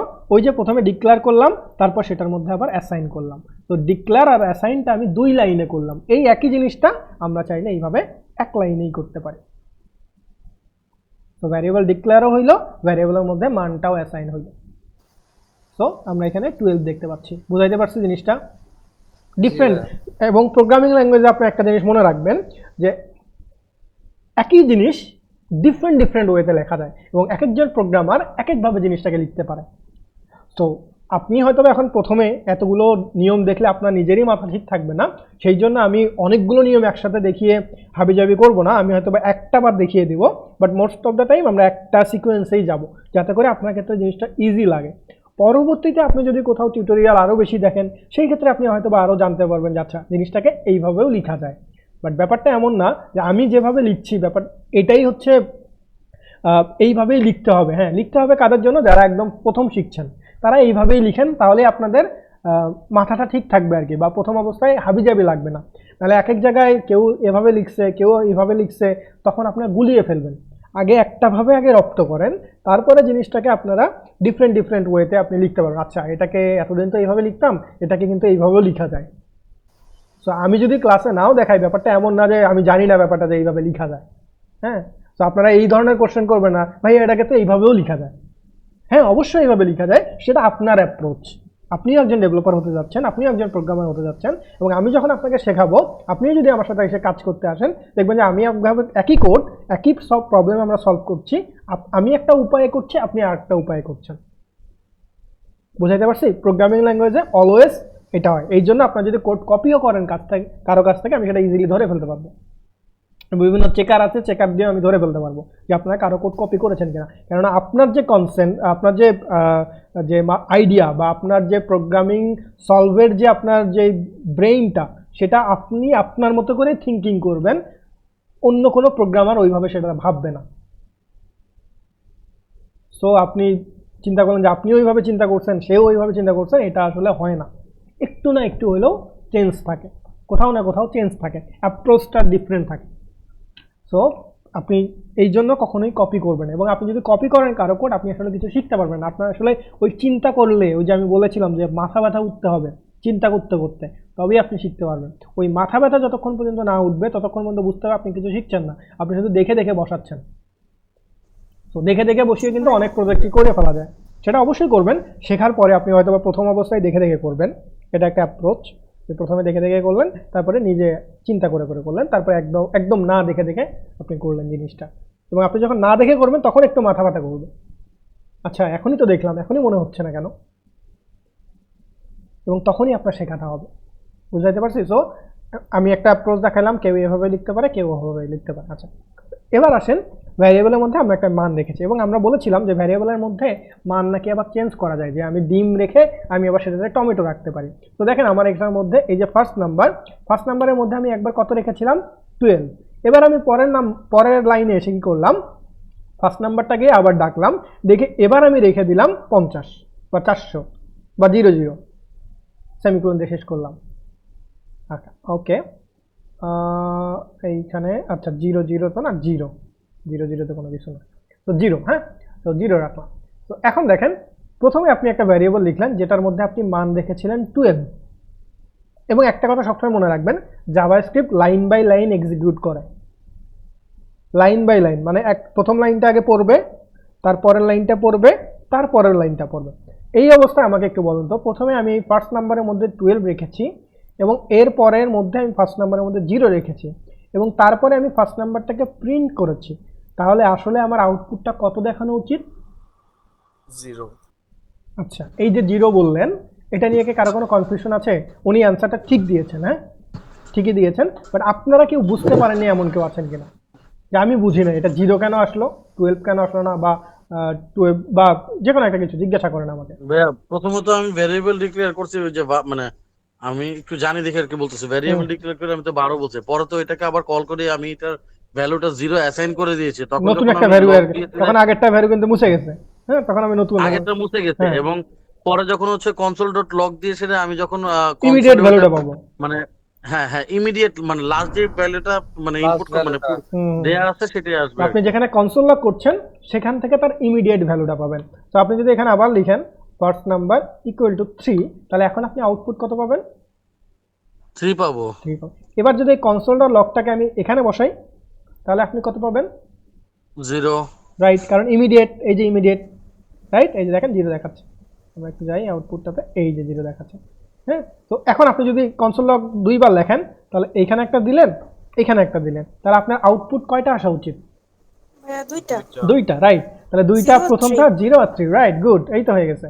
এই যে দেখেন, তো 0 আর 3, এই যে এখান থেকে একবার ইমিডিয়েট ভ্যালু নিল 0, এখান থেকে একবার ইমিডিয়েট ভ্যালু নিল, এবং এখানে গিয়ে আমরা প্রথমে দেখতে পাচ্ছি 0, তারপর দেখতে পাচ্ছি 3।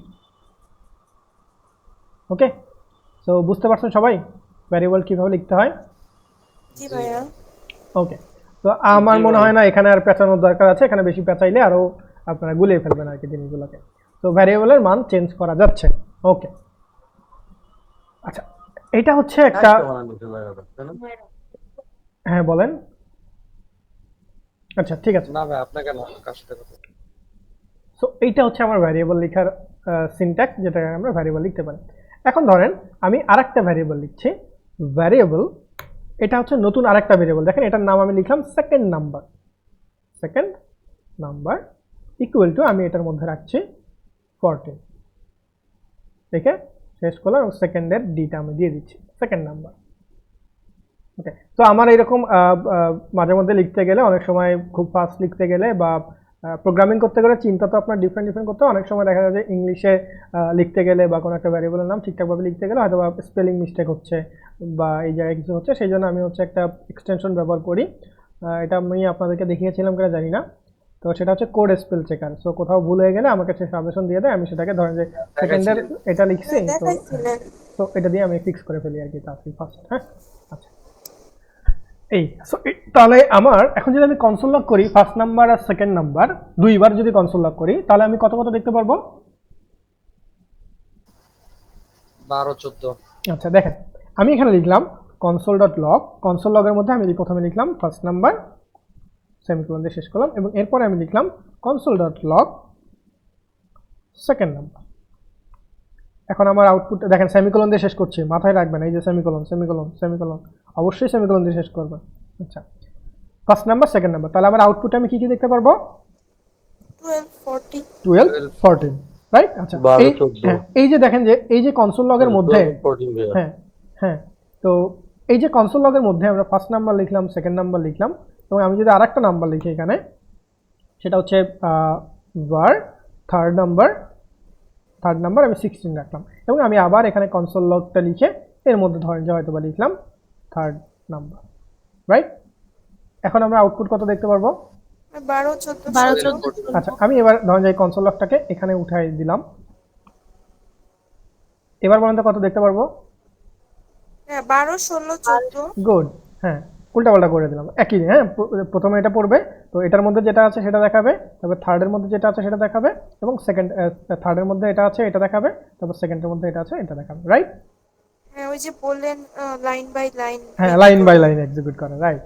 এইবার আসেন, এইবার এই যে আমরা এতগুলো কনসোল লগ লিখছি, এটা না লিখে আপনি একটা কাজ করতে পারেন, আপনি একটা কনসোল লগে লিখতে পারেন, এবং তার মধ্যে ফার্স্ট নাম্বার একবার লিখতে পারেন, কমা দিয়ে সেকেন্ড নাম্বার লিখতে পারেন, কমা দিয়ে থার্ড নাম্বারও লিখতে পারেন।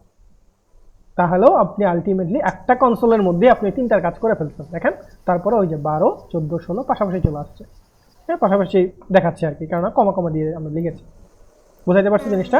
তো আমরা সবগুলো জিনিস একসাথেই লিখতে পারি এইভাবে, ঠিক আছে। সো আমরা যখন অনেকগুলো একসাথে প্রিন্ট করানোর দরকার হবে, তখন একটা কনসোল লগের মধ্যে আমরা কমা কমা দিয়ে ভ্যারিয়েবলের নামগুলো লিখলে আমরা এখানে অ্যান্সারগুলো এই পরপর দেখতে পারবো আর কি। বুঝতে পারছি জিনিসটা? আচ্ছা, এবার আসেন, এবার আমি আরেকটা ভ্যারিয়েবল লিখছি, যেটার আমি নাম দিচ্ছি সাম, যে কোনো একটা ভ্যারিয়েবল সাম মানে কি, আমি জিনিসগুলোকে যোগ করব। এবার আমি কি করব, যোগ করার সময় আমি কি করব, ফার্স্ট নাম্বার যেটা আছে ফার্স্ট নাম্বারকে ডাকবো, ডেকে বলবো তোমার সাথে যোগ হবে সেকেন্ড নাম্বার, এবং তোমার সাথে যোগ হবে আবার থার্ড নাম্বার, এবং সেমিকোলন দিয়ে আমি শেষ করছি। তাহলে কি হলো, এই সাম ভ্যারিয়েবলের মধ্যে ফার্স্ট নাম্বার আসবে, সেকেন্ড নাম্বার আসবে, অর্থাৎ 12 আসবে। আমি এখানে যদি এইভাবে দেখাই আপনাদের, এইভাবে দেখেন এইখানেতে, সো ফার্স্ট নাম্বারের মধ্যে এইখানে আসবে হচ্ছে আপনার 12, এইখানে আসবে হচ্ছে আপনার 14 এবং 16টা আসবে হচ্ছে আপনার এইখানে, এবং সমস্ত কিছু অটোমেটিক যোগ হয়ে কার মধ্যে থাকবে, এই সামের মধ্যে থাকবে। এবং আপনি যদি এখন console.log-এ সামটাকে প্রিন্ট করেন এবং সেমিকোলন দিয়ে শেষ করেন, তাহলে আপনি দেখবেন 12, 14, 16 এর যোগফল এই সামের মধ্যে আছে এবং আপনি সামটাকে প্রিন্ট করেছেন। দ্যাটস আমরা আউটপুটে দেখতে পাচ্ছি 42। এবং আপনি যদি একটু অন করে লেখেন, এখানে অন, এটা 1, ওটা 1, তাহলে 3টা যোগ করলে কত আসবে, 3 রাইট? সো কি আমরা কি করলাম এখানে, জাস্ট একটা যোগ করলাম। বুঝাইতে পারছি? সিম্পল একটা জিনিস দেখলাম, যোগ করা। আচ্ছা, এইবার আসেন, এই জিনিসটাকে আমি এভাবে কমেন্ট রাখছি, আমরা আরও কিছু এখানে লিখি। আচ্ছা, কমেন্ট করে কিভাবে, ওই অ্যাজ ইউজুয়াল আপনি জাস্ট ভিএস কোডে যতগুলো লাইনকে কমেন্ট করতে যাচ্ছেন সবগুলোকে এইভাবে সিলেক্ট করবেন, করে কন্ট্রোল/স্ল্যাশ দিয়ে দেবেন, তাহলে কমেন্ট হবে। আবার যদি আপনি একটা লাইনকে করতে চান, একটা লাইনকে সিলেক্ট করে কন্ট্রোল/স্ল্যাশ দিলেন, বা আপনি এটা এখানে কার্সরটা রেখে এই লাইনটাকে করতে চান, কন্ট্রোল/স্ল্যাশ দিলেন, তাহলে এই যে দুই পাশে দুটো স্ল্যাশ পড়ে যায়, দেন হচ্ছে এটা কমেন্ট হয়ে যায়। ঠিক আছে? সো আমি এইগুলোকে এইভাবে কমেন্ট করে দিচ্ছি। ভাইয়া কন্ট্রোল স্ল্যাশ মানে HTML এ কিভাবে কন্ট্রোল/স্ল্যাশ দিয়েছেন, কমেন্ট করেছেন কিভাবে, আচ্ছা ওই সেম। আচ্ছা, এইবার আসেন, আমি আরেকটা ভ্যারিয়েবল লিখছি এবং আমি এখানে লিখছি ধরেন যে এজ নামে একটা ভ্যারিয়েবল, যেখানের মধ্যে আমি রাখছি 27 এবং আমি কমা দিয়ে শেষ করছি। তাহলে দেখেন তো, এজ একটা ভ্যারিয়েবল, এস কি, এস সবসময় আমরা এখন একটু দেখবো যে ডেটা টাইপ সম্পর্কে, হ্যাঁ, যে আমরা ভ্যারিয়েবলের মধ্যে কি কি ধরনের ডেটা রাখতে পারি, মানে ডেটা টাইপগুলো কি কি হতে পারে। সবই যা রাখবো তাই তো একটা ডেটা, কিন্তু ডেটা টাইপগুলো অ্যাকচুয়ালি কি। তো আমি প্রথমে এখানে লিখছি যে এজ নামে একটা ভ্যারিয়েবল নিলাম, যেটার মধ্যে আমি বয়স রাখবো। তো মানুষের বয়স কি হয়, একটা নাম্বার হয়, বয়স কি একটা নাম্বার, হ্যাঁ। তো এই জন্য আমি 27 লিখেছি। তাহলে কি এই ডেটা টাইপটার নাম হচ্ছে আপনার নাম্বার। এই যে ডেটাটা আপনি রাখলেন, এটা টাইপ কি, নাম্বার। আমি যদি বলি এটা ডেটা টাইপ কি, এটা ডেটা টাইপের নাম হচ্ছে নাম্বার। এখন আমি আরেকটা ভ্যারিয়েবল নিচ্ছি, যেটার মধ্যে ধরেন আমি আপনার নাম রাখবো। সো নামটা যদি আমি রাখতে চাই নেম, ধরেন আমি এখানে রাখলাম। আচ্ছা, নাম লেখার ক্ষেত্রে যেহেতু নাম অনেকগুলো ক্যারেক্টারের সমন্বয়ে হয়, ঠিক আছে, অনেকগুলো ক্যারেক্টার, ধরেন যে আমি এইভাবে লিখছি, দুই পাশে দুইটা কোটেশন দিচ্ছি। কোটেশন কেন দিচ্ছি, এটা সিঙ্গেল কোটেশন হতে পারে, এইভাবেও দিতে পারেন, আপনি ডাবল কোটেশনও দিতে পারেন, জাভাস্ক্রিপ্ট দুইটাই অ্যালাউ করে, কোনো সমস্যা নেই। তো আমি নর্মালি জাভাস্ক্রিপ্টে ডাবল কোটেশনই ব্যবহার করি। ধরেন আমি এখানে লিখলাম সুস্মিতা, কোনো একটা নাম লিখলাম, কমা দিয়ে শেষ করে দিলাম। এবং এইটাকে জাভাস্ক্রিপ্টে বলা হয়, বা প্রোগ্রামিং ল্যাঙ্গুয়েজে এটাকে বলা হয় স্ট্রিং। হ্যাঁ, স্ট্রিং, এটাকে বলা হয় স্ট্রিং। স্ট্রিং মানে কি বলেন তো, দড়ি, তাই না? আচ্ছা, এটাকে আপনারা মনে রাখবেন কিভাবে, এটাকে স্ট্রিং যে বলা হয়, এটাকে আমরা মনে রাখবেন কিভাবে? আচ্ছা, আমরা একটু দেখি, ভিজুয়ালি দেখি, তাহলে বুঝতে পারবো স্ট্রিংটা কি। স্ট্রিং এর ইমেজ দেখি, স্ট্রিংটা দেখতে কেমন হয়, স্ট্রিং। তাহলে এইভাবে একটু আমি আসলে এইভাবে মনে রাখার চেষ্টা করি, বা আমি এইভাবে শেখার ট্রাই করি কোনো একটা জিনিসকে। একটা এই যে দেখেন স্ট্রিং, সুতা, হ্যাঁ, এই টাইপের সুতা, এই যে দেখেন বল স্ট্রিং মডেল। এখন এটা আমি কেন বললাম, সুতাটার সাথে কেন আসলে এটাকে স্ট্রিং বলা হচ্ছে, আপনারা 21শে ফেব্রুয়ারিতে দেখেন না, সামনের দিকে সুতার মধ্যে এরকম করে বড় একটা সুতা টেনে ধরা থাকে এবং কিছু একটা অক্ষরগুলো লেখা থাকে, সরিয়, তারপর হচ্ছে আপনার ক খ, এগুলো অক্ষরগুলোকে একটা সুতা ধরে টেনে রাখা থাকে, তাই না? পর কতগুলো ওয়ার্ড লেটারকে এইভাবে বসিয়ে দেয়। ভাইয়া মুক্তা আলমারার সাথে তুলনা করা যায় না? অনেকগুলো ক্যারেক্টারের একটা সিকোয়েন্স, হ্যাঁ, অনেকগুলো ক্যারেক্টার একটা সিকোয়েন্স। সেটাকে আমি স্ট্রিং কেন বলছি, বা স্ট্রিং কেন বলা হচ্ছে, দেখেন এই যে অনেকগুলো ক্যারেক্টার আপনি লিখলেন, এই অনেকগুলো ক্যারেক্টারকে আপনি এই দুই পাশে দুইটা আংটা বা দুইটা সুতা দিয়ে আপনি আটকায় দিয়েছেন। চিন্তা করেন যে এটা হচ্ছে আমার একটা সুতা, দুই পাশে, হ্যাঁ, না ক্যারেক্টার মানে ওয়ার্ড না, ক্যারেক্টার মানে সিঙ্গেল ক্যারেক্টার, এই যে হ্যাঁ সিঙ্গেল লেটারগুলো, লেটার। তো এই লেটারগুলোকে আপনি এই সুতাটা দিয়ে আটকায় রাখছেন, এটা হচ্ছে স্ট্রিং। হ্যাঁ, এই জন্য স্ট্রিংটাকে যখনই কোনো সেন্টেন্স হয়, হ্যাঁ, সেটাকে আমরা এইভাবে স্ট্রিং আকারে লিখি। ওয়ার্ড হয় বা সেন্টেন্স হয়, সেগুলোকে আমরা স্ট্রিং আকারে লিখি। তো আপনি লিখলেন যে সুস্মিতা এই যে ব্যাড গার্ল। তাহলে দেখেন এই পুরো একটা এই জিনিসকে আমি একটা কোটেশনের মধ্যে রাখছি। তাহলে এটাকে আমরা কি ডেটা টাইপ বলবো? এটাকে আমরা প্রোগ্রামিংয়ে বলবো string data type. String data যখন type। এরকম সেন্টেন্স নিয়ে কাজ করবো বা অনেকগুলো ক্যারেক্টার নিয়ে কাজ করবো। সো কোনো কোনো প্রোগ্রামিং ল্যাঙ্গুয়েজে আবার ডাবল কোটেশন আর সিঙ্গেল কোটেশনের ডিফারেন্ট ডিফারেন্ট ভ্যালু আছে। মানে আপনি যদি একটা ওয়ার্ড লিখেন, একটা সেন্টেন্স, একটা ক্যারেক্টার লিখেন, তাহলে আপনাকে একটা কোটেশন ইউজ করতে হবে। আর আপনি যদি ডাবল কোটেশন লিখেন তাহলে আপনি হয়তো বা ওয়ার্ড ইউজ করছেন বা এরকম মাল্টিপল ক্যারেক্টার লিখছেন, বুঝতে পারছেন? বাট জাভাস্ক্রিপ্টে আপনার কোনো সমস্যা নেই, আপনি আপাতত এই যে কোনো একটা ইউজ করতে পারেন, কোনো সমস্যা নেই। বাট আমি রিকমেন্ড করবো একটু এইটা ফলো করবেন যে যেহেতু আমরা ওয়ার্ডই রাখবো ম্যাক্সিমাম টাইমে, তো ওয়ার্ড বা সেন্টেন্স রাখবো, সেই ক্ষেত্রে আমরা স্ট্রিং ব্যবহার করবো। So I am a good boy, বা আমি আমার নাম লিখতে পারি, রাইট? ওকে, তো এই যে অনেকগুলো ক্যারেক্টার। সেন্টেন্স লেখা কোটেশন দিলে ওটা স্ট্রিং হয়ে গেল। হ্যাঁ হ্যাঁ, যে কোনো সেন্টেন্স লিখে দুই পাশে দুইটা কোটেশন দিলে ওইটাই স্ট্রিং হয়ে যাবে তখন। কেননা আপনি শুধুমাত্র সেন্টেন্স লিখে এইভাবে লিখতে পারবেন না। ধরেন যে আপনি কে কথা বলছেন, আপনি হচ্ছে তাসমিম আপু, তাসমিম,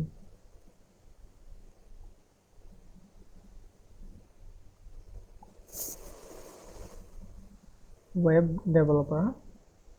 তো দেখেন এই যে এরো চলে আসছে, এই যে দেখেন আননোন ওয়ার্ড, এই যে এরো বুঝবে চলে না আসছে, এবার। মেশিন এগুলো বুঝবে না। হ্যাঁ, আপনি যখন এই পুরো জিনিসটাকে, ধরেন আমি এটাকে কাট করছি স্ট্রিং এর মধ্যে এইভাবে বসিয়ে দিচ্ছি, তখন কিন্তু আর কোনো সমস্যা নেই। বুঝাইতে পারছি? জি তাহলে ভাইয়া। স্ট্রিং লিখতে হলে অবশ্যই আমাকে দুই পাশে কোটেশন ইউজ করে তারপর স্ট্রিং লিখতে হবে। হ্যাঁ, কেউ একজন কোশ্চেন করছেন? হ্যাঁ, অনেক ভাইয়া ভাই। এই আমাদের জেএস এর যে ইয়াটা নাম্বার, যে ডেটা টাইপটা নাম্বারে, তো এটা মানে জেএস তো সব ধরনের নাম্বার নেবে, মানে আপনার হ্যাঁ হ্যাঁ, নাম্বার decimal আসছে গুলো আসছে নেবে আসছে এবং- আসছে, হ্যাঁ নাম্বার নিয়ে আরো কথা বলবো। হ্যাঁ, বাট আপাতত আমরা আচ্ছা। নাম্বার নিয়ে যাই। নাম্বারের মধ্যে যে আবার ডিফারেন্ট ডিফারেন্ট আছে, আপনার ফ্লোটিং যেগুলো আপনি বোঝাইতে হ্যাঁ, চাচ্ছেন, হ্যাঁ, এগুলো আমরা আসতেছি। float আছে, বাট আমরা আগে বেসিক জিনিসটা দেখি। decimal আছে। ওকে, আমি একটু একটু করে যাবো, চিন্তা করেন না। আচ্ছা, সো এটা হচ্ছে একটা কি বলে এটাকে আমরা বলছি হচ্ছে স্ট্রিং। হ্যাঁ, তো আমরা যখন কোনো কিছু লিখছি সেটাকে আমরা বলছি স্ট্রিং। Okay, that's it. এইবার আমরা আরেকটা ভ্যারিয়েবল লিখছি, যেটার মধ্যে আপনি ধরেন যে লিখছেন যে ফলো, ফলো নামে একটা ভ্যারিয়েবল, যেটার মধ্যে আপনি রাখলেন ট্রু।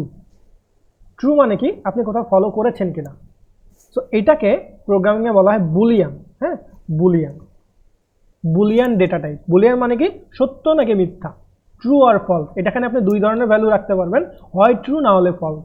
ধরেন আপনি কোথাও ফলো করেছেন, এটা ট্রু নাকি ফলস, এই ধরনের ডেটাগুলো যখন আমরা কোথাও স্টোর করি সেটাকে আমরা এই যে বুলিয়ান ডেটা টাইপের মাধ্যমে লিখি। একটা হচ্ছে ট্রু, অথবা আপনি এটার মধ্যে রাখতে পারেন ফলস। এটাও এক ধরনের ডেটা টাইপ, মানে এটাও এক ধরনের ডেটা।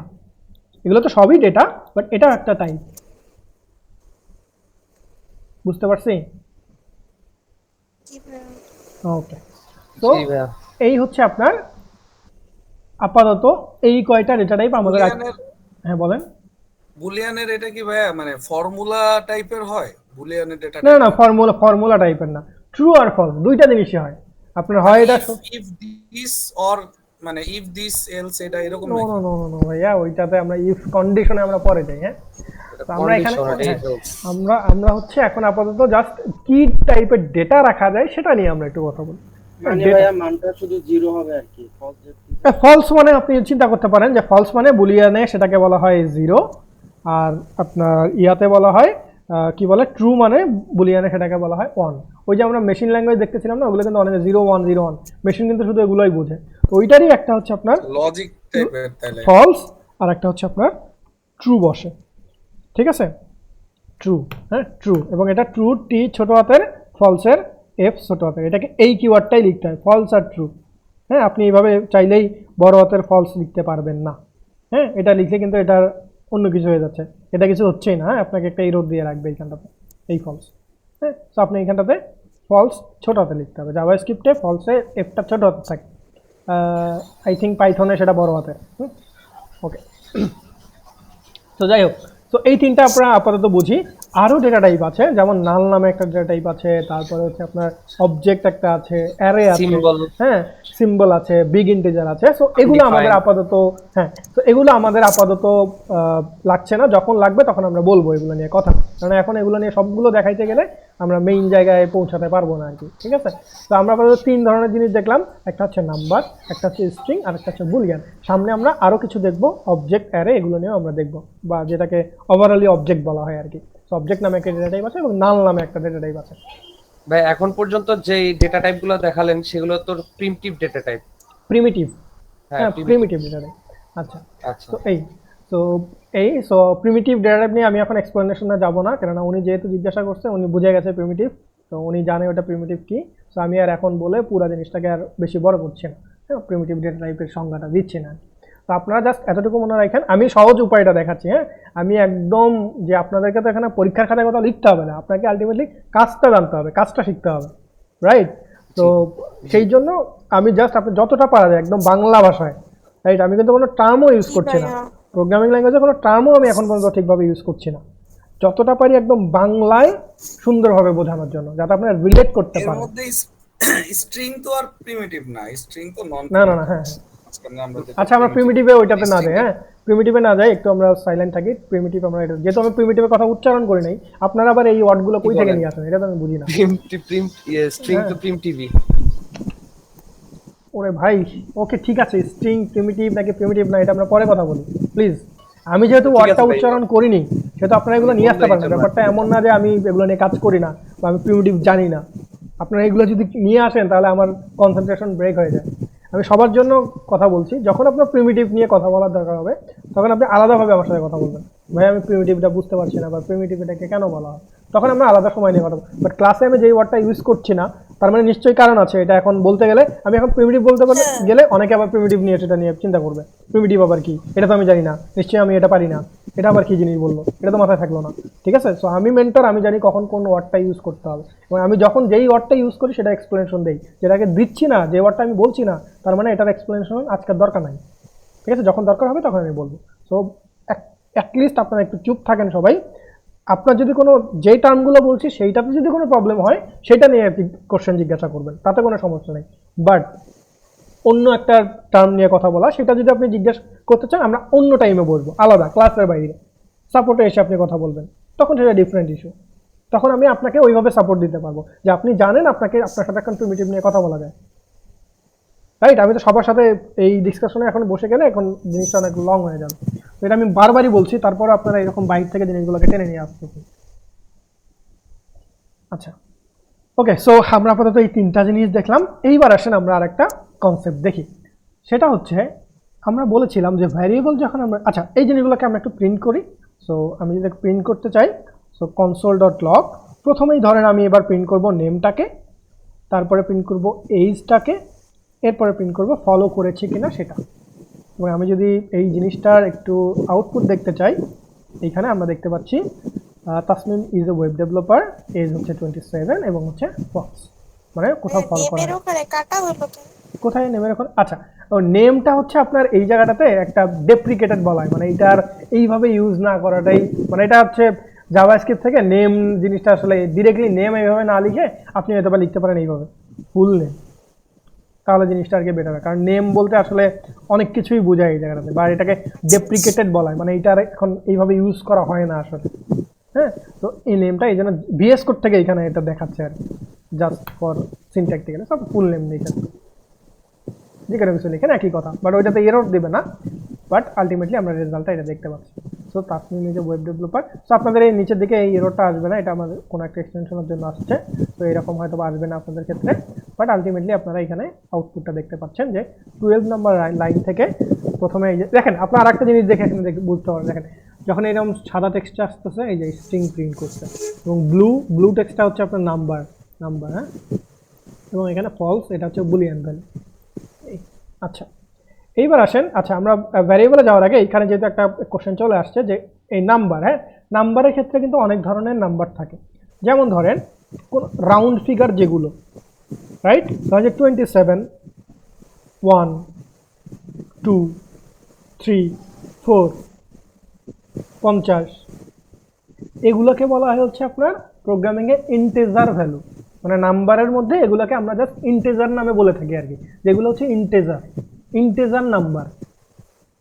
হ্যাঁ, আচ্ছা এখন যদি আপনি এই জিনিসটাকে এইভাবে লিখেন যে ধরেন যে 27.4, এটাকে আমরা বলি হচ্ছে আপনার ফ্লোটিং নাম্বার।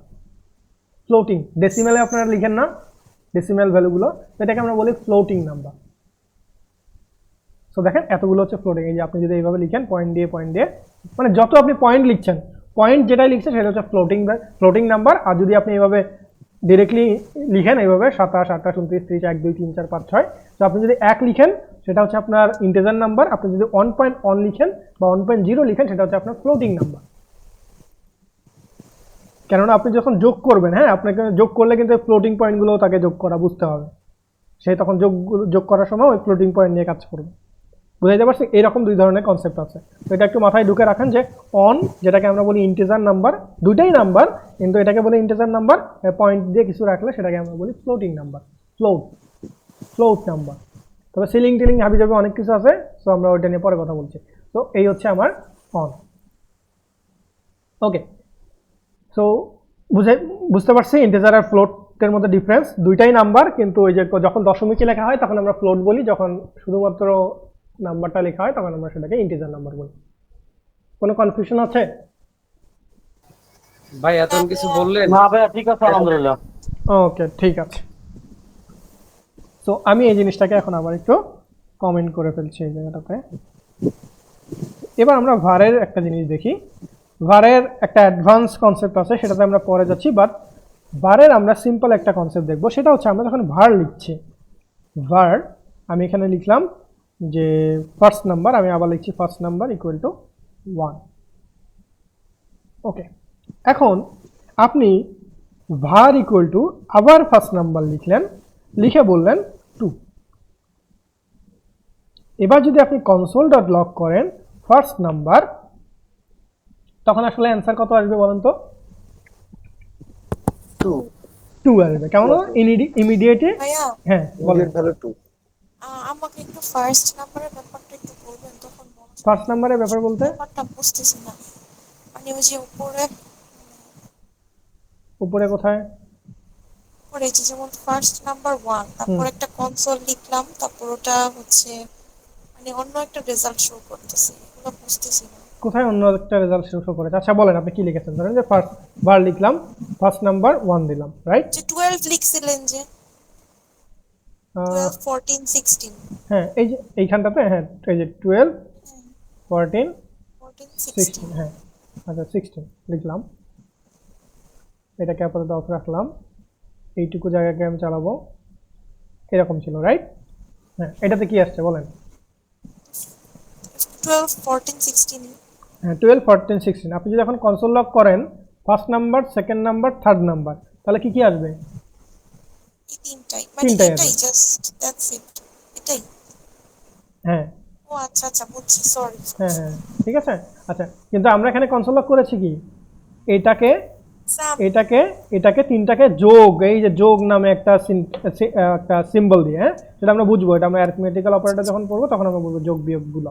বাট আমি এখানে দেখিয়েছি যে এগুলোকে যোগ করে সেটার মানকে আমি আরেকটার মধ্যে রেখেছি এবং সেটাকে আমি কনসোল লগ করেছি, দ্যাটস ওয়াই এটার মধ্যে সেই মানটা স্টোর হয়েছে এবং সেই মানটাই আমরা এখানে দেখতে পাচ্ছি কনসোলে। আচ্ছা এবার আসেন। তো এবার দেখেন এইখানে কিন্তু ভ্যারিয়েবলের নামগুলো ডিফারেন্ট ছিল, একটার নাম ফার্স্ট নাম্বার, একটার নাম সেকেন্ড নাম্বার, একটার নাম থার্ড নাম্বার, রাইট? আচ্ছা এবার দেখেন আমি একটা লিখছি var ফার্স্ট নাম্বার। আচ্ছা আমি এখানে লিখি এইভাবে যে ফার্স্ট তাসমিম, হ্যাঁ ইকুয়াল টু, আমি এখানে লিখলাম স্ট্রিং লিখলাম যে বাংলাদেশ। ওকে, তো আমি এখানটাতে ইংলিশ লিখলাম বাংলাদেশি, আচ্ছা ওকে বাংলাদেশ, ওকে কমা দিলাম। এবার আমি আরেকটা var লিখছি তাসমিম, সেটার মধ্যে সেম নামটাই লিখলাম, এবার আমি বললাম ইন্ডিয়ান। এখন আমি যদি প্রিন্ট করি কনসোল ডট লগ তাসমিম, তাহলে কি আসবে অ্যান্সার? বাংলাদেশি। হ্যাঁ বাংলাদেশি কেন? ইন্ডিয়ান আসবে। ইমিডিয়েট যেটা দেখেন এখানে একটা জিনিস খেয়াল রাখা, এখানে এটার আগেও আচ্ছা যদি আমি, আচ্ছা আমরা একটু দেখি এটা দেখেন, কোথায় আমার আউটপুটটা? এইখানে কি আসছে? ইন্ডিয়ান। India। ইন্ডিয়ান। এটাকে Immediate তালিকা। এইভাবে লিখা মানে কি? এটাকে এইভাবে লিখা মানে হচ্ছে একটা তাসমিম নামে একটা ভ্যারিয়েবল আছে, খেয়াল রাখেন, তাসমিম নামে একটা ভ্যারিয়েবল আছে, তার মধ্যে বাংলাদেশি লিখা, এবং আরেকবার ভার দিয়ে যখন আপনি আবার তাসমিম লিখছেন তার মধ্যে ইন্ডিয়ান। তার মানে কি, এটা কিন্তু নতুন আরেকটা ভ্যারিয়েবল। এই তাসমিম আর এই তাসমিম কিন্তু এক নয়, এ কিন্তু ভিন্ন মানুষ। যেহেতু আপনি আরেকবার ভার লিখছেন, আরেকবার ভার লেখা মানে আপনি নতুন একটা ভ্যারিয়েবল ডিক্লেয়ার করছেন। আপনি যদি ব্যাপারটাকে এইভাবে লিখতেন, এইভাবে, তখন কি হইতো? তাসমিম নামে একটা ভ্যারিয়েবলের মধ্যে বাংলাদেশি আছে এবং সেই তাসমিমের মধ্যে ইন্ডিয়ান আবার আপনি লাস্টে অ্যাড করে দিয়েছেন, তাহলে আলটিমেটলি আসলে রেজাল্টটা ইন্ডিয়ান। বাংলাদেশি। হ্যাঁ, তা এখন কি আসবে? বাংলাদেশ। আবার বলে বাংলাদেশি, তারপরেও ইমিডিয়েটটাই আসবে।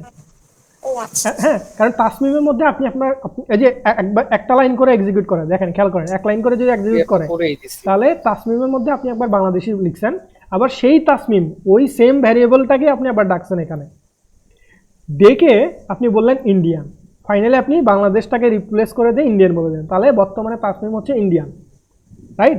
এটা মানে হচ্ছে আমি আমার সেম ভ্যারিয়েবলকে রেফারেন্স করে তার মধ্যে ভ্যারিয়েবলটাকে ডেটাটাকে অ্যাসাইন করে দিচ্ছি, রেখে দিচ্ছি। আচ্ছা, বাট আপনি যদি সেম নামেই আর একটা ভ্যারিয়েবল লিখেন এখানে, তাহলে কি হচ্ছে? তাসমিম নামে একজন, এটা কিন্তু একজন, তাসমিম নামে আর একজন, সেটা হচ্ছে ইন্ডিয়ান। আপনি কনসোল লক করেছেন তাসমিম, এখন কনসোল লক তো বুঝতেছে না, ও দেখতেছে দুটা তাসমিমে তো নাম তো একই দেখতে, তাহলে আমি প্রিন্ট করবো কাকে? আমি প্রিন্ট করবো লেটেস্ট আমি যেটাকে পেয়েছি সেটাকে। তাহলে এটা একটা সমস্যা না? আপনি একই ভ্যারিয়েবলের নাম আপনি বারবার লিখে যাচ্ছেন। একটা ভ্যারিয়েবলের নাম ধরেন যে আপনার, এটাকে কনফিউশনের একটা ব্যাপার না? যে আসলে কোন ধরেন যে আমার যদি এখানে থাকতো, আপনি হয়তো চাচ্ছেন যে তাসমিমটাকে আপনি বাংলাদেশিটাকে প্রিন্ট করতে, তখন আপনি কি করতেন? ও প্রিন্ট করছে ইন্ডিয়ান, রাইট? ও ইন্ডিয়ান প্রিন্ট করছে, বাট আপনি তো এই তাসমিমকে চাচ্ছেন না, আপনি চাচ্ছেন এই তাসমিমকে যে বাংলাদেশি। তাহলে আপনি যখন তাকে প্রিন্ট করছেন সে তো ইন্ডিয়ান দিচ্ছে, কেননা এখানে নেমটা হচ্ছে আপনার একই লেখা যাচ্ছে। সো ভারের এটা একটা প্রবলেম, বেসিক একটা প্রবলেম। হ্যাঁ, মেজর প্রবলেম আর একটা আছে, বা সেটা কি, আমরা ভ্যারিয়েবল যখন আমরা ডিক্লেয়ার করি তখন একই ভ্যারিয়েবলের নাম আমরা আর এক জায়গায় ইউজ করতে পারি, মাল্টিপল জায়গায়। আপনি যদি আবার লিখেন ভার, সো প্রোগ্রামিংয়ে আমাকে আটকাবে না। প্রোগ্রামিং আমাকে টেক্সটগুলোই নেবে। হ্যাঁ, লেটেস্টগুলোই নেবে এবং আপনি প্রোগ্রামিং কিন্তু আপনাকে, হ্যাঁ সেটাই কিন্তু আপনাকে দিয়ে দিচ্ছে। সো এটা কিন্তু একটা প্রবলেম আমাদের কাছে। হ্যাঁ, সো এই জন্য আপনার জাভাস্ক্রিপ্ট আর একটা জিনিস ইন্ট্রোডিউস করে, সেটার নাম হচ্ছে আপনি যখন ভ্যারিয়েবল ডিক্লেয়ার করবেন সেখানে ভার না লিখে, আমরা এটাই ফলো করব বেশিরভাগ, সেটা হচ্ছে আমরা আর ভার কিওয়ার্ডটা ইউজ করব না, কেননা এই যে একই ভ্যারিয়েবল বারবার ডিক্লেয়ার করা যায়। সো এটা যাতে না হয়, হ্যাঁ, আমরা যাতে বুঝতে পারি, ধরুন যে এরকম একটা কোড, ধরুন যে এখন তো হয়তো বা আপনি এখানে লিখছেন, আপনি হয়তো এখন লিখছেন যে এখানে ভার তাসমিম, এখন অন্য একজন প্রোগ্রামার বা আপনিও অনেকদিন পরে কাজ করলেন, করে আপনি জানতেন যে তাসমিম নামে একটা বাংলাদেশি একজন কেউ আছে এই আমাদের ডেটা সার্ভারে বা আমাদের ডেটাবেজে।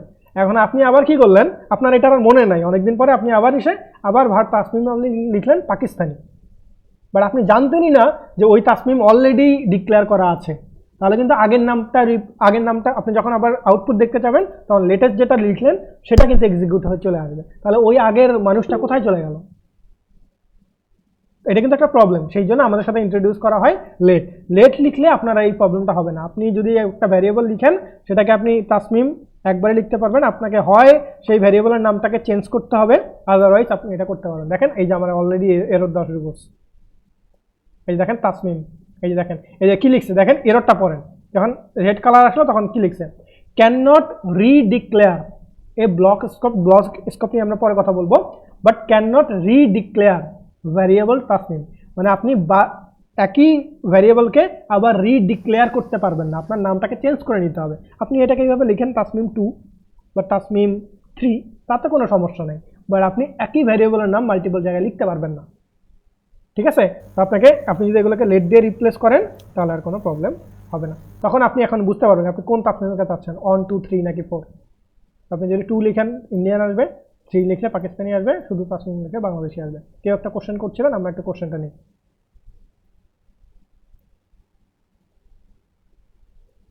হ্যাঁ, ব্যাকডেটেড। হ্যাঁ, তো ব্যাকডেটেড, তো ওইটা আমরা আগে ইউজ করতাম, বাট এই ধরনের কিছু প্রবলেমের জন্য আমরা আর var ইউজ করি না। আমরা সবসময় ভ্যারিয়েবল ডিক্লেয়ারের সময় আমরা অলওয়েজ লেট ইউজ করি। ঠিক আছে, সো ভারটা মুছে দিলাম, আমরা লেট ইউজ করব।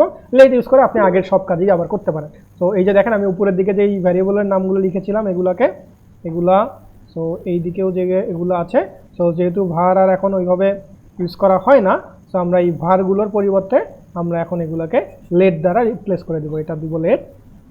সো একই কাজ, হ্যাঁ, এটার কাজ, দুইটার কাজই কিন্তু একই। এটাও আপনি লেট লিখেও সেটার মানটাকে চেঞ্জ করতে পারবেন, মানে ভ্যারিয়েবলে যেটা করতে পারতেন সেম জিনিসটাই করতে পারবেন, বাট এখানে ডিফারেন্সটা হচ্ছে আপনি একই নাম দুই জায়গায় লিখতে পারবেন। একই ভ্যারিয়েবল দুইবার মানে একই ভ্যারিয়েবল আপনি রিডিক্লেয়ার করতে পারবেন না। সো দেখেন, সো ভ্যারিয়েবল যাতে আপনার রিডিক্লেয়ার না হয়ে যায় সেই ক্ষেত্রে আমরা এখানে লেট ইউজ করব। এবং ব্লক স্কোপ, এই জিনিসটা আমরা পরে জানবো যে ব্লক স্কোপ কি বা কি, এটাও একটা কনসেপ্ট আছে। সো সেটা আমরা একটু ডিপলি গিয়ে যখন আমরা ফাংশন শিখবো তখন আমরা দেখবো যে এই লেটের আর একটা সুবিধা কি। যদি আমরা var ইউজ করতাম তখন কি হয়ে যাইতো, বা লেট ইউজ করলে আবার কি হতো। আচ্ছা, বুঝাইতে পারছি? সো আমরা এখন ভ্যারিয়েবল লেখার সময় কি ইউজ করব? লেট ইউজ করব, অলওয়েজ লেট ইউজ করবো। এবং আপনারাও অভ্যস্ত হয়ে যাবেন, যখন আমি নিজে লেট লিখবো তখন আপনারাও অভ্যস্ত হয়ে যাবেন। বুঝাইতে পারছি? সো আপনি এখানে লিখেন let first number equal to 23, right? আচ্ছা, এখন আমাকে একটু বলবেন, আমি যদি এখানে আবার লিখি first number equal two 45, so এই জিনিসটা সাথে কারা বলছেন যে আমাকে বলছেন যে এটা একটু কন্ট্রাডিক্টরি হয়ে গেল, যে আপনি এখনই বললেন যে ফার্স্ট নাম্বার হচ্ছে একবার কি বলে লেট লিখলে নাকি দুইবার লেখা যায় না, বাট এইখানে কেন দুইবার লেখা যাচ্ছে? এটা কেউ ধরতে পারছেন কিনা, কেউ একজন বলেন দেখি। আমি তো এখনই বললাম যে লেট লিখলে নাকি দুইবার একই নাম লেখা যায় না। এখানে আমি একটা ভুল করেছি, আমি ইন্টেনশনালি, একটা ভুল না, আমি ইন্টেনশনালি এটা লিখেছি যাতে আপনারা বুঝতে পারেন যে আসলে ওইটা কিন্তু ডিফারেন্ট জিনিস। যে ফার্স্ট নাম্বার আমি এবার লিখলাম, আবার ফার্স্ট নাম্বারের মধ্যে 45 লিখলাম, তো এটা কি লেখা যায়? কথা বলে না নাকি আমার কোশ্চেন বুঝেন নাই? আমি না এখনই বললাম যে হ্যাঁ, এটা কিন্তু আমি আবার নতুন দেখেন, হ্যাঁ, তো যেটা বলছি, তো আমি কিন্তু লেট নামে একবার ডিক্লেয়ার করছি, করে পরের বার কিন্তু আমি ওই ফার্স্ট নাম্বারের মধ্যেই আরেকটা মান অ্যাসাইন করে দিচ্ছি, যেটা আমাদের করা যাবে, কারণ ভ্যারিয়েবলের মান চেঞ্জ করা যায়, রাইট? ভ্যারিয়েবলের মান চেঞ্জ করা যায়, সেই চেঞ্জটাই তো আমরা করছি। কিন্তু আমি যদি এখানে এটাকে নতুন আরেকটা ভ্যারিয়েবল, মানে যখন আপনি লেট কিওয়ার্ডটা লিখবেন তার মানে নতুন আরেকটা ভ্যারিয়েবল ক্রিয়েট হচ্ছে, লেট লিখলেন তখন আপনি আটকায় দিবে। ভাই আপনি তো অলরেডি একটা ডিক্লেয়ার করছেন, করে আপনি আবার সেম নামেই কেন আবার একটা রেখে তার মধ্যে 45 রাখছেন? তো এই জন্য দেখেন এরর চলে আসছে, can not redeclare block scope variable first number. এখানে ওই সেম জিনিসটা, আপনাকে নামটাকে চেঞ্জ করতে হবে। ভাল লিখলে তো তাহলে আর সমস্যা হবে না। না, var লিখলে সমস্যা কি? var লিখলে আর কি হবে? দুইবার, মানে var লিখলে তো আপনার ওই যে দুইবার একই জিনিস ডিক্লেয়ার করতে পারছেন আপনি, তখন কিন্তু আবার ঝামেলাও আছে। একই জিনিস যখন আপনি দুইবার লিখবেন তখন আপনি আসলে যাকে পরিবর্তন করতে চাচ্ছেন না সেও পরিবর্তন হয়ে যাবে, জায়গায় জায়গায় এরর আসবে। না, এরর আসবে না, যাকে চাচ্ছেন না সেও পরিবর্তন হয়ে যাবে। হ্যাঁ বলেন। আমাদের এগুলো হচ্ছে মানে প্রত্যেকবার একটু প্রিন্ট করে করে দেখান। হ্যাঁ, আচ্ছা ঠিক আছে, ভালো হয়। ওকে ঠিক আছে। তো আমি এখানে লিখলাম লেট ফার্স্ট নাম্বার এবং আমি console.log-এ এখানে লিখলাম ফার্স্ট নাম্বারটাকে প্রিন্ট করলাম। আপনি যদি এখানে যান 23 আসছে। এবার আপনি যদি এইভাবে লিখেন শুধু ফার্স্ট নাম্বার ইকুয়াল টু 34, তাহলে কি হইলো? আমি ওই ফার্স্ট নাম্বার ভ্যারিয়েবলের মধ্যেই 34কে রাখছি, আগের ভ্যালুটাকে মুছে দিয়ে এটাকে রাখছি। তাহলে এখন আমাদের অ্যান্সার কত আসবে? 34 এটা দেবে। তো আমি তো কনসোল লক করে দেখাবোই, বাট আপনাদের আউটপুটটা আগে গেস করতে পারতে হবে, না হলে কিন্তু বুঝবেন না। হ্যাঁ, তো আপনাদের আউটপুটটা আগে গেস, হ্যাঁ ভুল হোক, আপনি ভুল গেস করছেন কোনো সমস্যা নাই, বাট আপনি গেস করেন আগে যে আচ্ছা এই যে ভাইয়া এটা যে লিখলো এটা আউটপুটটা কত আসবে, এই জন্য আমি জিজ্ঞাসা করি কত আসবে, আপনারা বলবেন দেন আমরা আউটপুটে যাবো। তো আগে আপনি গেস করবেন যে কত আসবে, তাহলে আপনি কনসেপ্ট ক্লিয়ার, তখন আপনি বুঝবেন যে কনসেপ্ট ক্লিয়ার। আপনি যা বলছেন সেটা যদি ঠিক হয় তার মানে আপনার কনসেপ্ট ক্লিয়ার। আচ্ছা এখন আমি যদি এটাকে আবার ডিক্লেয়ার করি তাহলে কত আসবে? 34। নো, এটা তো আপনাকে আটকাই দিচ্ছে। অলরেডি আপনি একটা এরর খেয়ে বসে আছেন এই যে এখানেও। এবং আপনি যদি কনসোল লগেও যান এরর হবে এরর। এবং কনসোলেও যদি যান, এই যে দেখেন কনসোলে আপনাকে বলছে আনকট syntax error identifier first number has already been declared, মানে ফার্স্ট নাম্বার আপনি অলরেডি ডিক্লেয়ার করে রাখছেন, তারপরেও আপনি আবার কেন ফার্স্ট নাম্বার লিখছেন? সো এই জিনিসটা লেট আমাদেরকে করতে দেয় না যে আপনি একই নাম দুইবার লিখতে দিবেন, আপনাকে একই ভ্যারিয়েবলের নাম দুইবার লিখতে। এটা আমাদের সুবিধা, এটা কিন্তু আমাদের অসুবিধা না, এটা আমাদের সুবিধা। কেননা আপনি তাহলে জিনিসটাকে আলাদা করে স্টোর করে রাখতে পারছেন, আপনার কোনো মিসম্যাচ হওয়ার সম্ভাবনা নাই। কিন্তু ভার লিখলে কিন্তু ঝামেলাটা হয়ে যেত, আপনি যাকে চাচ্ছেন না সেও মিউটেড হয়ে যেত বা চেঞ্জ হয়ে যেত। বুঝাইতে পারছি? তো সেই জন্য আমরা লেট ইউজ করবো, আর বাদ বাকি সব কিছু একই থাকবে। এই আচ্ছা, এবার আসেন আর একটা জিনিস আমরা দেখবো।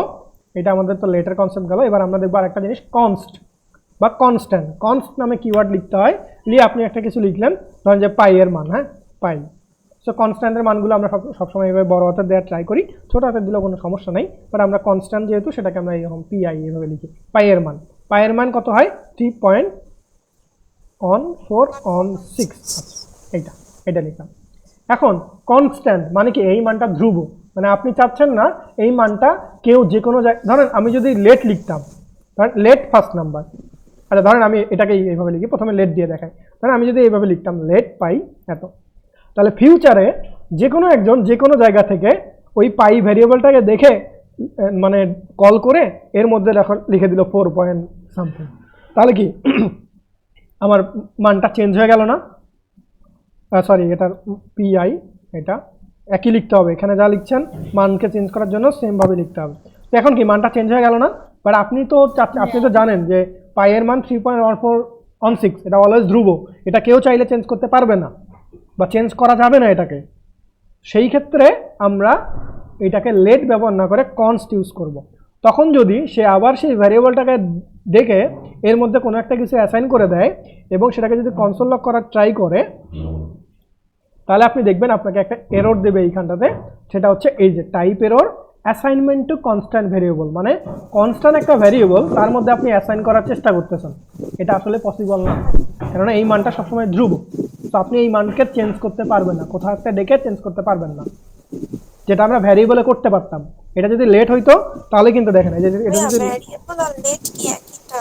হ্যাঁ, ভ্যারিয়েবল তো ভ্যারিয়েবল মানে যেটার মধ্যে আপনি রাখছেন জিনিসটাকে, আর লেট হচ্ছে আপনার কিওয়ার্ড, ভ্যারিয়েবল লেখার একটা কিওয়ার্ড।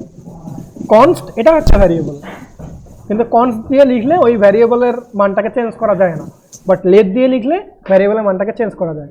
লেট যখন আমরা লিখছি তখন ভ্যারিয়েবল মানটা চেঞ্জ হয়ে যাচ্ছে। এবার যদি আপনি দেখেন 4.32 আসছে, বাট এটার মানটা আমরা চেঞ্জ করতে দিব না। তো আমাদের সিচুয়েশন যদি এমন আসে যে আমরা কোনোটাকে চেঞ্জ করতে দিব না, সেক্ষেত্রে আমরা সেটাকে কনস্ট লিখে দিব। তাহলে আমরা এখানে দেখেন আউটপুট হিসেবে এই যে এরর পাবো, সে চেঞ্জ করতে পারবে না, তার মানে আমি এটা চেঞ্জ করতে পারবো না। তো আমি যদি এটাকে কনসোল লগে লিখতে চাই তাহলে এখানে পিআইটা 3.1416 দেখতে পাচ্ছি।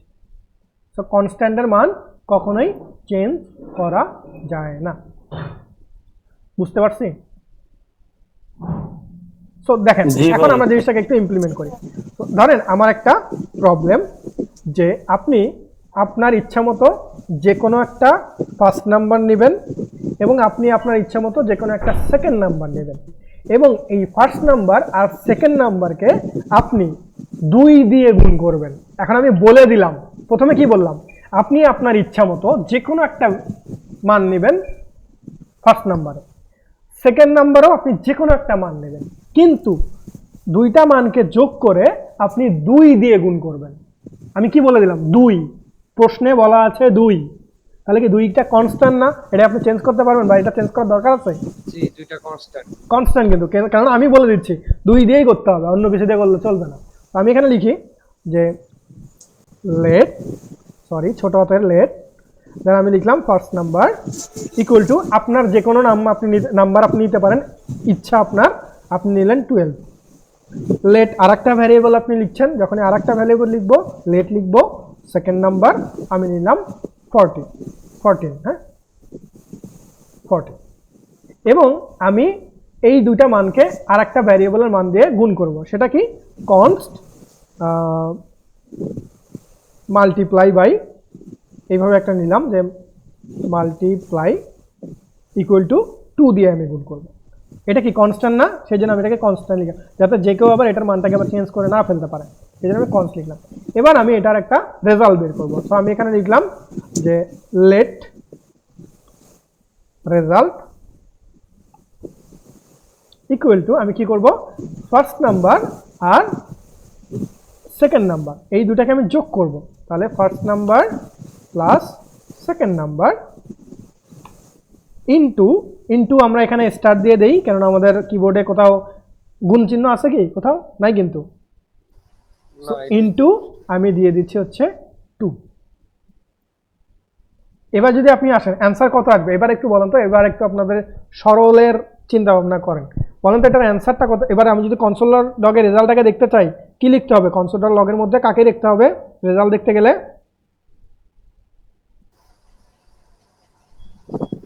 রেজাল্টকে দেখতে হবে, এই যে রেজাল্ট দিয়ে দিলাম। আচ্ছা এবার বলেন অ্যান্সার কত আসবে? 40 38 ওকে, একজন বলছেন 38, কেউ বলছেন 40। ওকে, আর কেউ? হ্যাঁ 62।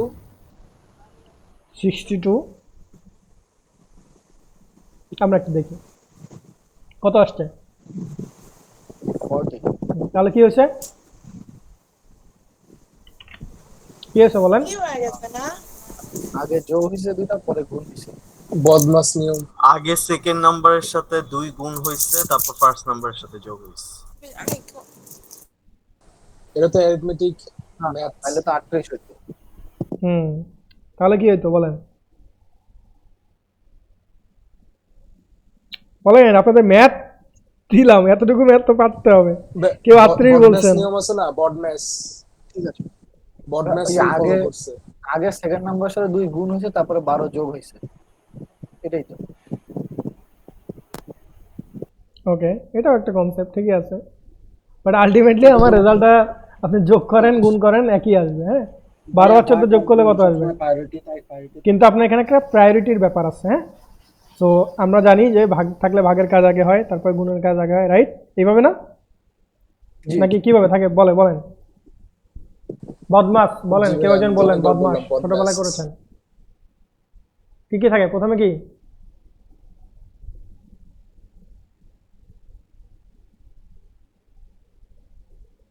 কথা বলে না? সরল ভুলে গেছেন সবাই? হ্যালো, কোশ্চেনটা কি মনে আছে তো? ভাইয়া বলেন। না ভাইয়া না, ফার্স্টে তো থাকবে ডিভিশন, না তো ভাইয়া, ভুল হতে ভাগ আগে, তারপরে গুণ, তারপরে বিয়োগ, নিচে নেট তারপরে গিয়ে যোগ। আর যদি ব্র্যাকেট থাকে তাহলে ব্র্যাকেটের ভিতরে যেটা থাকবে ওটা হবে সবার আগে। Right. এটার মধ্যে আবার ফার্স্ট সেকেন্ড থার্ড ব্র্যাকেট ভাইয়া 40 হবে এটার অ্যান্সার। হ্যাঁ 40 হবে। হ্যাঁ? ওকে, আচ্ছা, তো যেটাই হোক, আমরা যদি এটাকে আরেকটু এফিশিয়েন্ট ওয়েতে লিখতে চাই ফার্স্ট ব্র্যাকেট দিয়ে, তাহলে কি হবে, এই দুটো আগে যোগ হবে, তারপর সেটা যোগফলের সাথে 2টাকে গুণ হয়ে যাবে। বুঝতে পারছেন? হ্যালো, জি ওকে, সো আমরা যদি এক লাইনে লিখছি, আলটিমেটলি রেজাল্ট একই আসছে। সরি, ওকে ওকে, ঠিক আছে। হ্যাঁ, সো রেজাল্ট, সো আমার উদ্দেশ্য কি ছিল, আমার উদ্দেশ্য যোগ বিয়োগ গুণ এখন দেখানো না, আমার উদ্দেশ্য ছিল যে এই যে কনস্ট্যান্ট আপনারা কখন ব্যবহার করবেন। যেহেতু আমার কোশ্চেনে বলা আছে যে 2 দিয়ে মাল্টিপ্লাই করতে হবে, তাহলে এটা আমার কেউ আর চেঞ্জ করতে পারবে না। কেউ আবার যদি কোথাও ধরেন এটাকে যদি আবার কেউ চাইতো এইভাবে মাল্টিপ্লাইয়ের মধ্যে আবার বলে দিল যে 3, তাহলে তো মাল্টিপ্লাইটা আমার চেঞ্জ হয়ে যাইতো। বা এই কোডটা যদি অন্য কোথাও ইউজ করা হইতো, সে তো জানতো না যে মাল্টিপ্লাইয়ের মধ্যে কত দেওয়া আছে, সে যদি মাল্টিপ্লাইকে নিত আর কাজ করতো। তো মাল্টিপ্লাইয়ের মধ্যে যেটা দেওয়া আছে সেটা দিয়ে আমি ফিউচার দিয়ে কাজ করতে পারতাম। সো এটা চেঞ্জ হবে। ইনিশিয়াল কাজগুলো করার হ্যাঁ, জন্য ইনিশিয়াল আমরা কাজগুলো cross করার check জন্য। করবো। এখন দেখেন রেজাল্টও কি, রেজাল্টের মানটাকে আমার কি আমি যদি এখন বলি যে রেজাল্ট যেটা আসে সেটাকে 2 দিয়ে গুণ করতে হবে, তার মানে কি রেজাল্টের ভ্যালুটাকে আমার চেঞ্জ করতে হবে, তাই না? রেজাল্টের মধ্যে তো একটা মান আছে, কত আছে, 40। আপনি যদি এই রেজাল্ট এখানে যদি লিখেন রেজাল্ট ইনটু 2, তাহলে 2, হ্যাঁ, তাহলে 40 দুগুণে কত হয়, 2 গুণ 80। 80। হ্যাঁ, যেহেতু এটা আপনি লেটের মধ্যে রাখছেন, এখন যদি আপনি রেজাল্টের মানটাকে কনস্ট্যান্টের মধ্যে রাখতেন তাহলে কি হইতো অ্যান্সার? আগেরটাই থাকতো নাকি? নো, এরর আসতো, সরি Error- ও সরি, হ্যাঁ আগেরটাই থাকতো। হ্যাঁ, তো আমরা রেজাল্টের মানটা রেজাল্ট, হ্যাঁ ও আচ্ছা, আমরা তো রেজাল্টের মানকে চেঞ্জ করছি না, আমরা কোনো ভ্যারিয়েবলকে চেঞ্জ করছি, আমরা হচ্ছে এটাতে গুণ করে দিচ্ছি জাস্ট। হ্যাঁ, সো রেজাল্ট ইন্টু 2, তাহলে কি হচ্ছে আমার এখানে, এখানে আমার আসতেছে হচ্ছে 80।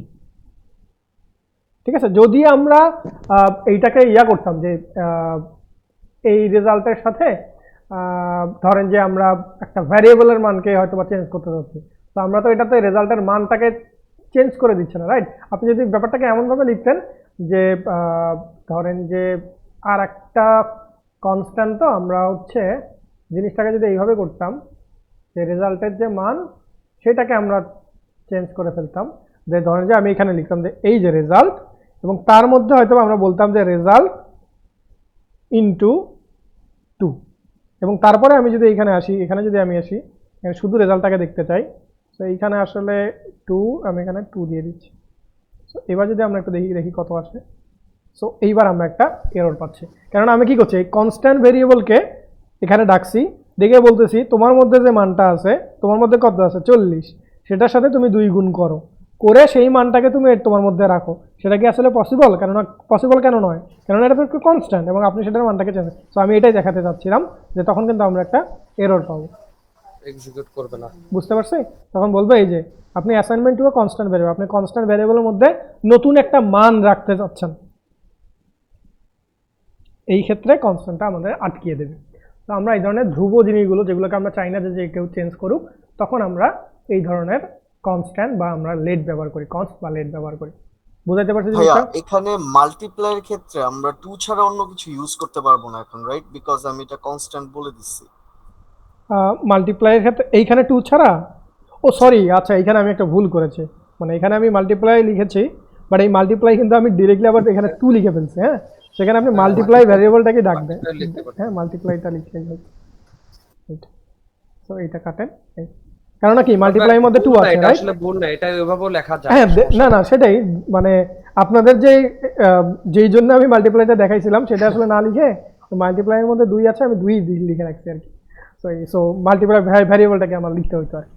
তো যাই হোক, হ্যাঁ বলেন, হ্যাঁ 40 হ্যাঁ, আসবে। এখানে যদি আফটার মাল্টিপ্লাইয়ের পর আমরা যদি আবার আরো 2 গুণ করি তাহলে আমার রেজাল্টটা কি বাড়বে না এখানে? হ্যাঁ অবশ্যই, আপনি যখন মাল্টিপ্লাইয়ের পর আবার এখানে 2 দেন বা 3 দেন, যেটাই করেন, তখন কি আসবে রেজাল্টটা? এটা যোগ হবে, যোগে গুণ হবে, আগে সেকেন্ড নাম্বারের সাথে এইটা গুণ হবে, গুণ হবে আবার এইখানেও গুণ করবে, এইটার সাথে আবার গুণ করবে, 3 তিরিকে 3 দুগুণ 6 হবে, 6 দিয়ে আবার এইদিকে আবার গুণ করবে, আবার এইদিকে আবার গুণ করবে, হ্যাঁ সরি যোগ করবে। হ্যাঁ, এইটা একটু সো এই কনফিউজিং সিরিজ, ছিল। তাহলে এখন রেজাল্টটা কত সব আসবে একটু change বলেন করা তো? যাবে, কিন্তু multiply আচ্ছা value দেখেন, change আমি করা একটু যাবে না। এটার মানটাকে একটু কমিয়ে দিচ্ছি যাতে আপনারা হিসাব করতে সুবিধা হয়। আমি এটাকে দিলাম 2, এটাকে দিলাম 4, রাইট? সো এখন আপনারা একটু রেজাল্টটা বলেন তো কত আসবে এই জায়গাটাতে। ফার্স্ট আপনি দেখেন, আমি এই মানগুলো বলে দিচ্ছি কার মধ্যে কি চলে গেছে। ফার্স্ট নাম্বারের মধ্যে আছে 2, সেকেন্ড নাম্বারের মধ্যে আছে 4, মাল্টিপ্লাইয়ের মধ্যে আছে 2, এবং আপনি আবার এক্সট্রা একটা 3 দিয়ে গুণ করেছেন, তাহলে আলটিমেটলি এখানে কত কত হচ্ছে 2, 4, 26 তারপরে আবার 2, আবার 3, তাহলে এখানে কত কত আসছে 4 দুগুণ 8, 26 আছে। 26 আর 20, 6 26। আচ্ছা শুনবে না। রাইট, না ঠিক আছে, 26 আর 26 এর ঠিক আছে, ওকে। কারণ হচ্ছে কি সো এখন বলেন কেন আরেকজন কি বলেছিলেন, উনি আপনি কি চিন্তা করেছিলেন সেটা একটু বলেন, আপনার মানে যিনি আর কি কনফিউজড হয়েছিলেন কেউ একজন যে কত আসবে। না মানে ওই যে ইনটু 2 দেখে তখন আর কি ভেবেছিলাম যে মাল্টিপ্লাই কনস্ট্যান্ট লেখা বাট 2 কেন গুণ করা, এই জিনিসটা কনফিউজ হয়ে আচ্ছা গেছিল, আচ্ছা, এছাড়া কিছু। হ্যাঁ হ্যাঁ, সো মাল্টিপ্লাই, এই মাল্টিপ্লাই, এটা হ্যাঁ, ভ্যারিয়েবলটাকে লিখলেই তখন আর কনফিউশনটা হইতো না আর কি।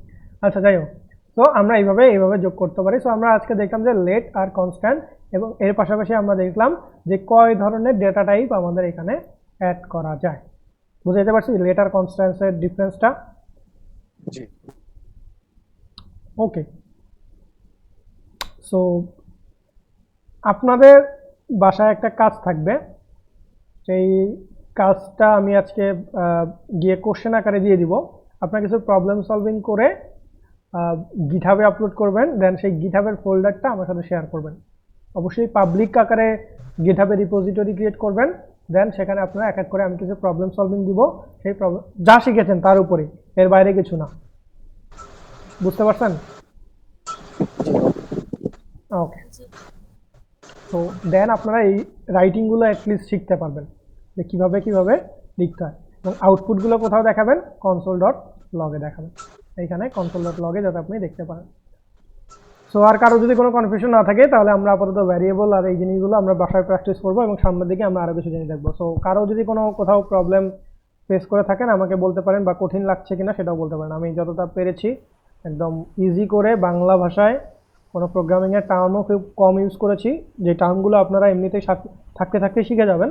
তো আমি একদম বাংলাতে সুন্দর করে বোঝানোর ট্রাই করছি, কেননা প্রোগ্রামিংয়ের টার্মগুলো যেটা হয় প্রথম অবস্থায় মানে একটু শুনতে কঠিন লাগে এবং অনেকে আপনারা ঘাবড়ে যান যে এইটা আবার কোনটা, হ্যাঁ, যে কনস্ট্যান্ট কোনটা, সরি, যে কি বলছিলেন আপনারা, ওই যে প্রিমিটিভ, হ্যাঁ। তো এই ধরনের জিনিসগুলো আমি ইউজ করি নাই, কারণ এগুলো বললে আপনারা ঘাবড়ে যাইতেন আর কি। তো একদম সহজভাবে বোঝানোর ট্রাই করছি। সো আপনারাও এইভাবে জাস্ট আরেকবার ভিডিওটা দেখে এইভাবে রাইট করবেন, এবং আমি একটা কোশ্চেন দিয়ে দিব, সেই কোশ্চেনটা আপনারা অবশ্যই আজকে করে অ্যাসাইনমেন্ট হিসেবে গিটহাবের লিঙ্কটা আমাকে দিয়ে দিবেন, এবং সেইখানে আমি আপনাদের আউটপুটগুলো এখানে দেখবো আর কি। তো যদি কোনো কোশ্চেন থাকে, যে আমি কোশ্চেনটা যেটা দিব সেটা রিলেটেড যদি কোনো আপনাদের কোশ্চেন থাকে, অবশ্যই নেক্সট ক্লাসে আসার আগে অবশ্যই আমাকে জানাবেন। ক্লাসে এসে ক্লাসের আগে কোনো সাপোর্ট হবে না, বা ক্লাসের পরেও কোনো সাপোর্ট হবে না। আপনি এই যে আজকে থেকে শুরু করে কালকে 2 দিন আপনারা সময় পাচ্ছেন, এই 2 দিনের মধ্যে আমাকে জানাইতে হবে যে ভাই আমি এটা বুঝছি না, কারণ ক্লাসের আগের মুহূর্তে আসলে ক্লাসের টাইমটা পিছিয়ে যায়, তারপরে আবার পরে হইলে আমিও সময় দিতে পারবো না। তো দ্যাটস ওয়াই আপনারা কালকে থেকে, আজকে ভিডিওটা তো দেখবেন, আজকে তো আর করতে পারবেন না, যতটুকু পারবেন, এবং কালকে থেকে আপনি যে কোনো সময় আমাকে নক দিয়ে রাখবেন, কালকে তার পরের দিন, এই 2টা দিন আপনারা আমাকে নক দেবেন। যে কোনো প্রবলেম হইলে ফেসবুকে জাস্ট নক দিবেন, আমি ইমিডিয়েট আপনাদেরকে সাপোর্ট দিয়ে দেবো। ঠিক আছে, বুঝতে পারছেন? কিন্তু আবার ওই ক্লাসের আপনারা যেটা করেন, ওই ক্লাসের আগে এসে প্রবলেম দেখান, কিন্তু মাঝখানে 2 দিন বসে থাকে। এটা কেন হয়, কখন হয়? যখন আপনারা ওই যে ক্লাসে ঢোকা লাগবে, অ্যাসাইনমেন্ট তাড়াহুড়ো করে করতে হবে, এই তাড়াহুড়ো করে করতে গিয়ে আটকে যান, আর পারেন না। ঠিক আছে, সো আগে থেকেই ট্রাই করবেন। হ্যাঁ বলেন। আচ্ছা ভাইয়া, জাভাস্ক্রিপ্টে তো বাড়ি কাজ আছে, ওটা কি ভাইয়া গিটহাবের মধ্যে আপলোড করবো রিপোজিটরি? আচ্ছা আমি দেখাচ্ছি, একটু ওয়েট করেন। সো আমি এখন দেখাচ্ছি। এখন দেখেন, এই যে আমি কোডগুলো এখানে লিখলাম, রাইট? তো আপনাদের কমেন্ট করার দরকার নাই, আপনারা একটা কাজ করবেন এইখানটাতে, আপনারা এইখানটাতে, আচ্ছা একটা কাজ করেন আপনারা, যে সবগুলো ফাইল, আচ্ছা আমি আপাতত এইখানে আসলে মাল্টিপল ফাইল ক্রিয়েট করতে হবে, সেটার জন্য আমাকে আর একটা স্টাইল দেখাইতে হইতো।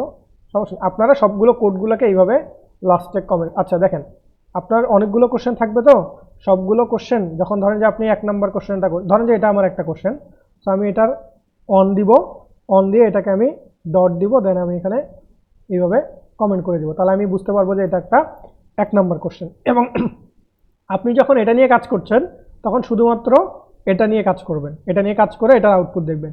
এটা যখন আপনার কমপ্লিট, আপনি যখন আপনার রেজাল্টটা পেয়ে গেছেন, তখন আপনার কাজ হবে এটাকে কমেন্ট করে দেওয়া, গিয়ে আপনি পরে আবার 2 নম্বর কোশ্চেনটা শুরু করবেন, করে 2-এ এইভাবে আপনাকে কমেন্ট করে দিলেন, দিয়ে আবার 2 নম্বরে অ্যান্সারটা করলেন, করে এটা শেষ হয়ে গেলে ধরেন এটা 2 নম্বর কোশ্চেন ধরেন এরকমই ছিল, জাস্ট একটা ভ্যারিয়েবল লিখা। তো 2 নম্বর লিখলেন, এই ভ্যারিয়েবল লিখলেন, আউটপুটটা হয়তো বা প্রিন্ট করতে বলা হবে, আপনি console.log-এ এইভাবে ফার্স্ট নাম্বারটা এইভাবে আপনি প্রিন্ট করে দিলেন। আপনি দেখলেন আপনার রেজাল্ট ঠিক আছে, তাহলে আপনি আবার 2 নম্বর যে কোশ্চেনটা আছে বা অ্যান্সারটা আছে সেটাকে আবার কমেন্ট করে দিলেন। এইভাবে আপনি 1, 2 এইভাবে যতগুলো কোশ্চেন আছে সবগুলোকে করবেন, এবং আলটিমেটলি এই কমেন্ট আকারেই জিনিসটাকে জাস্ট এইখান থেকে ওই যেভাবে গিটে পুশ করতে হয় এই ফাইলটাকে এই ফোল্ডার থেকে সেভাবে পুশ করে দেবেন। এই প্রজেক্টটাকে কিভাবে পোস্ট করতে হয় সেই পুশটা করে দেবেন আপনারা। বুঝতে পারছেন? ভাই এটার জন্য তো আবার কোশ্চেন তো রেডি করবেন না? হ্যাঁ, কোশ্চেন আমি দিয়ে দিব, আপনারা শুধু কোশ্চেন দেখে সেই এক কোশ্চেন অনুযায়ী, কোশ্চেনের নাম্বার অনুযায়ী এইভাবে একটা করে কাজ করবেন। আর গুগল, হ্যাঁ এটা নেক্সট অ্যাসাইনমেন্ট।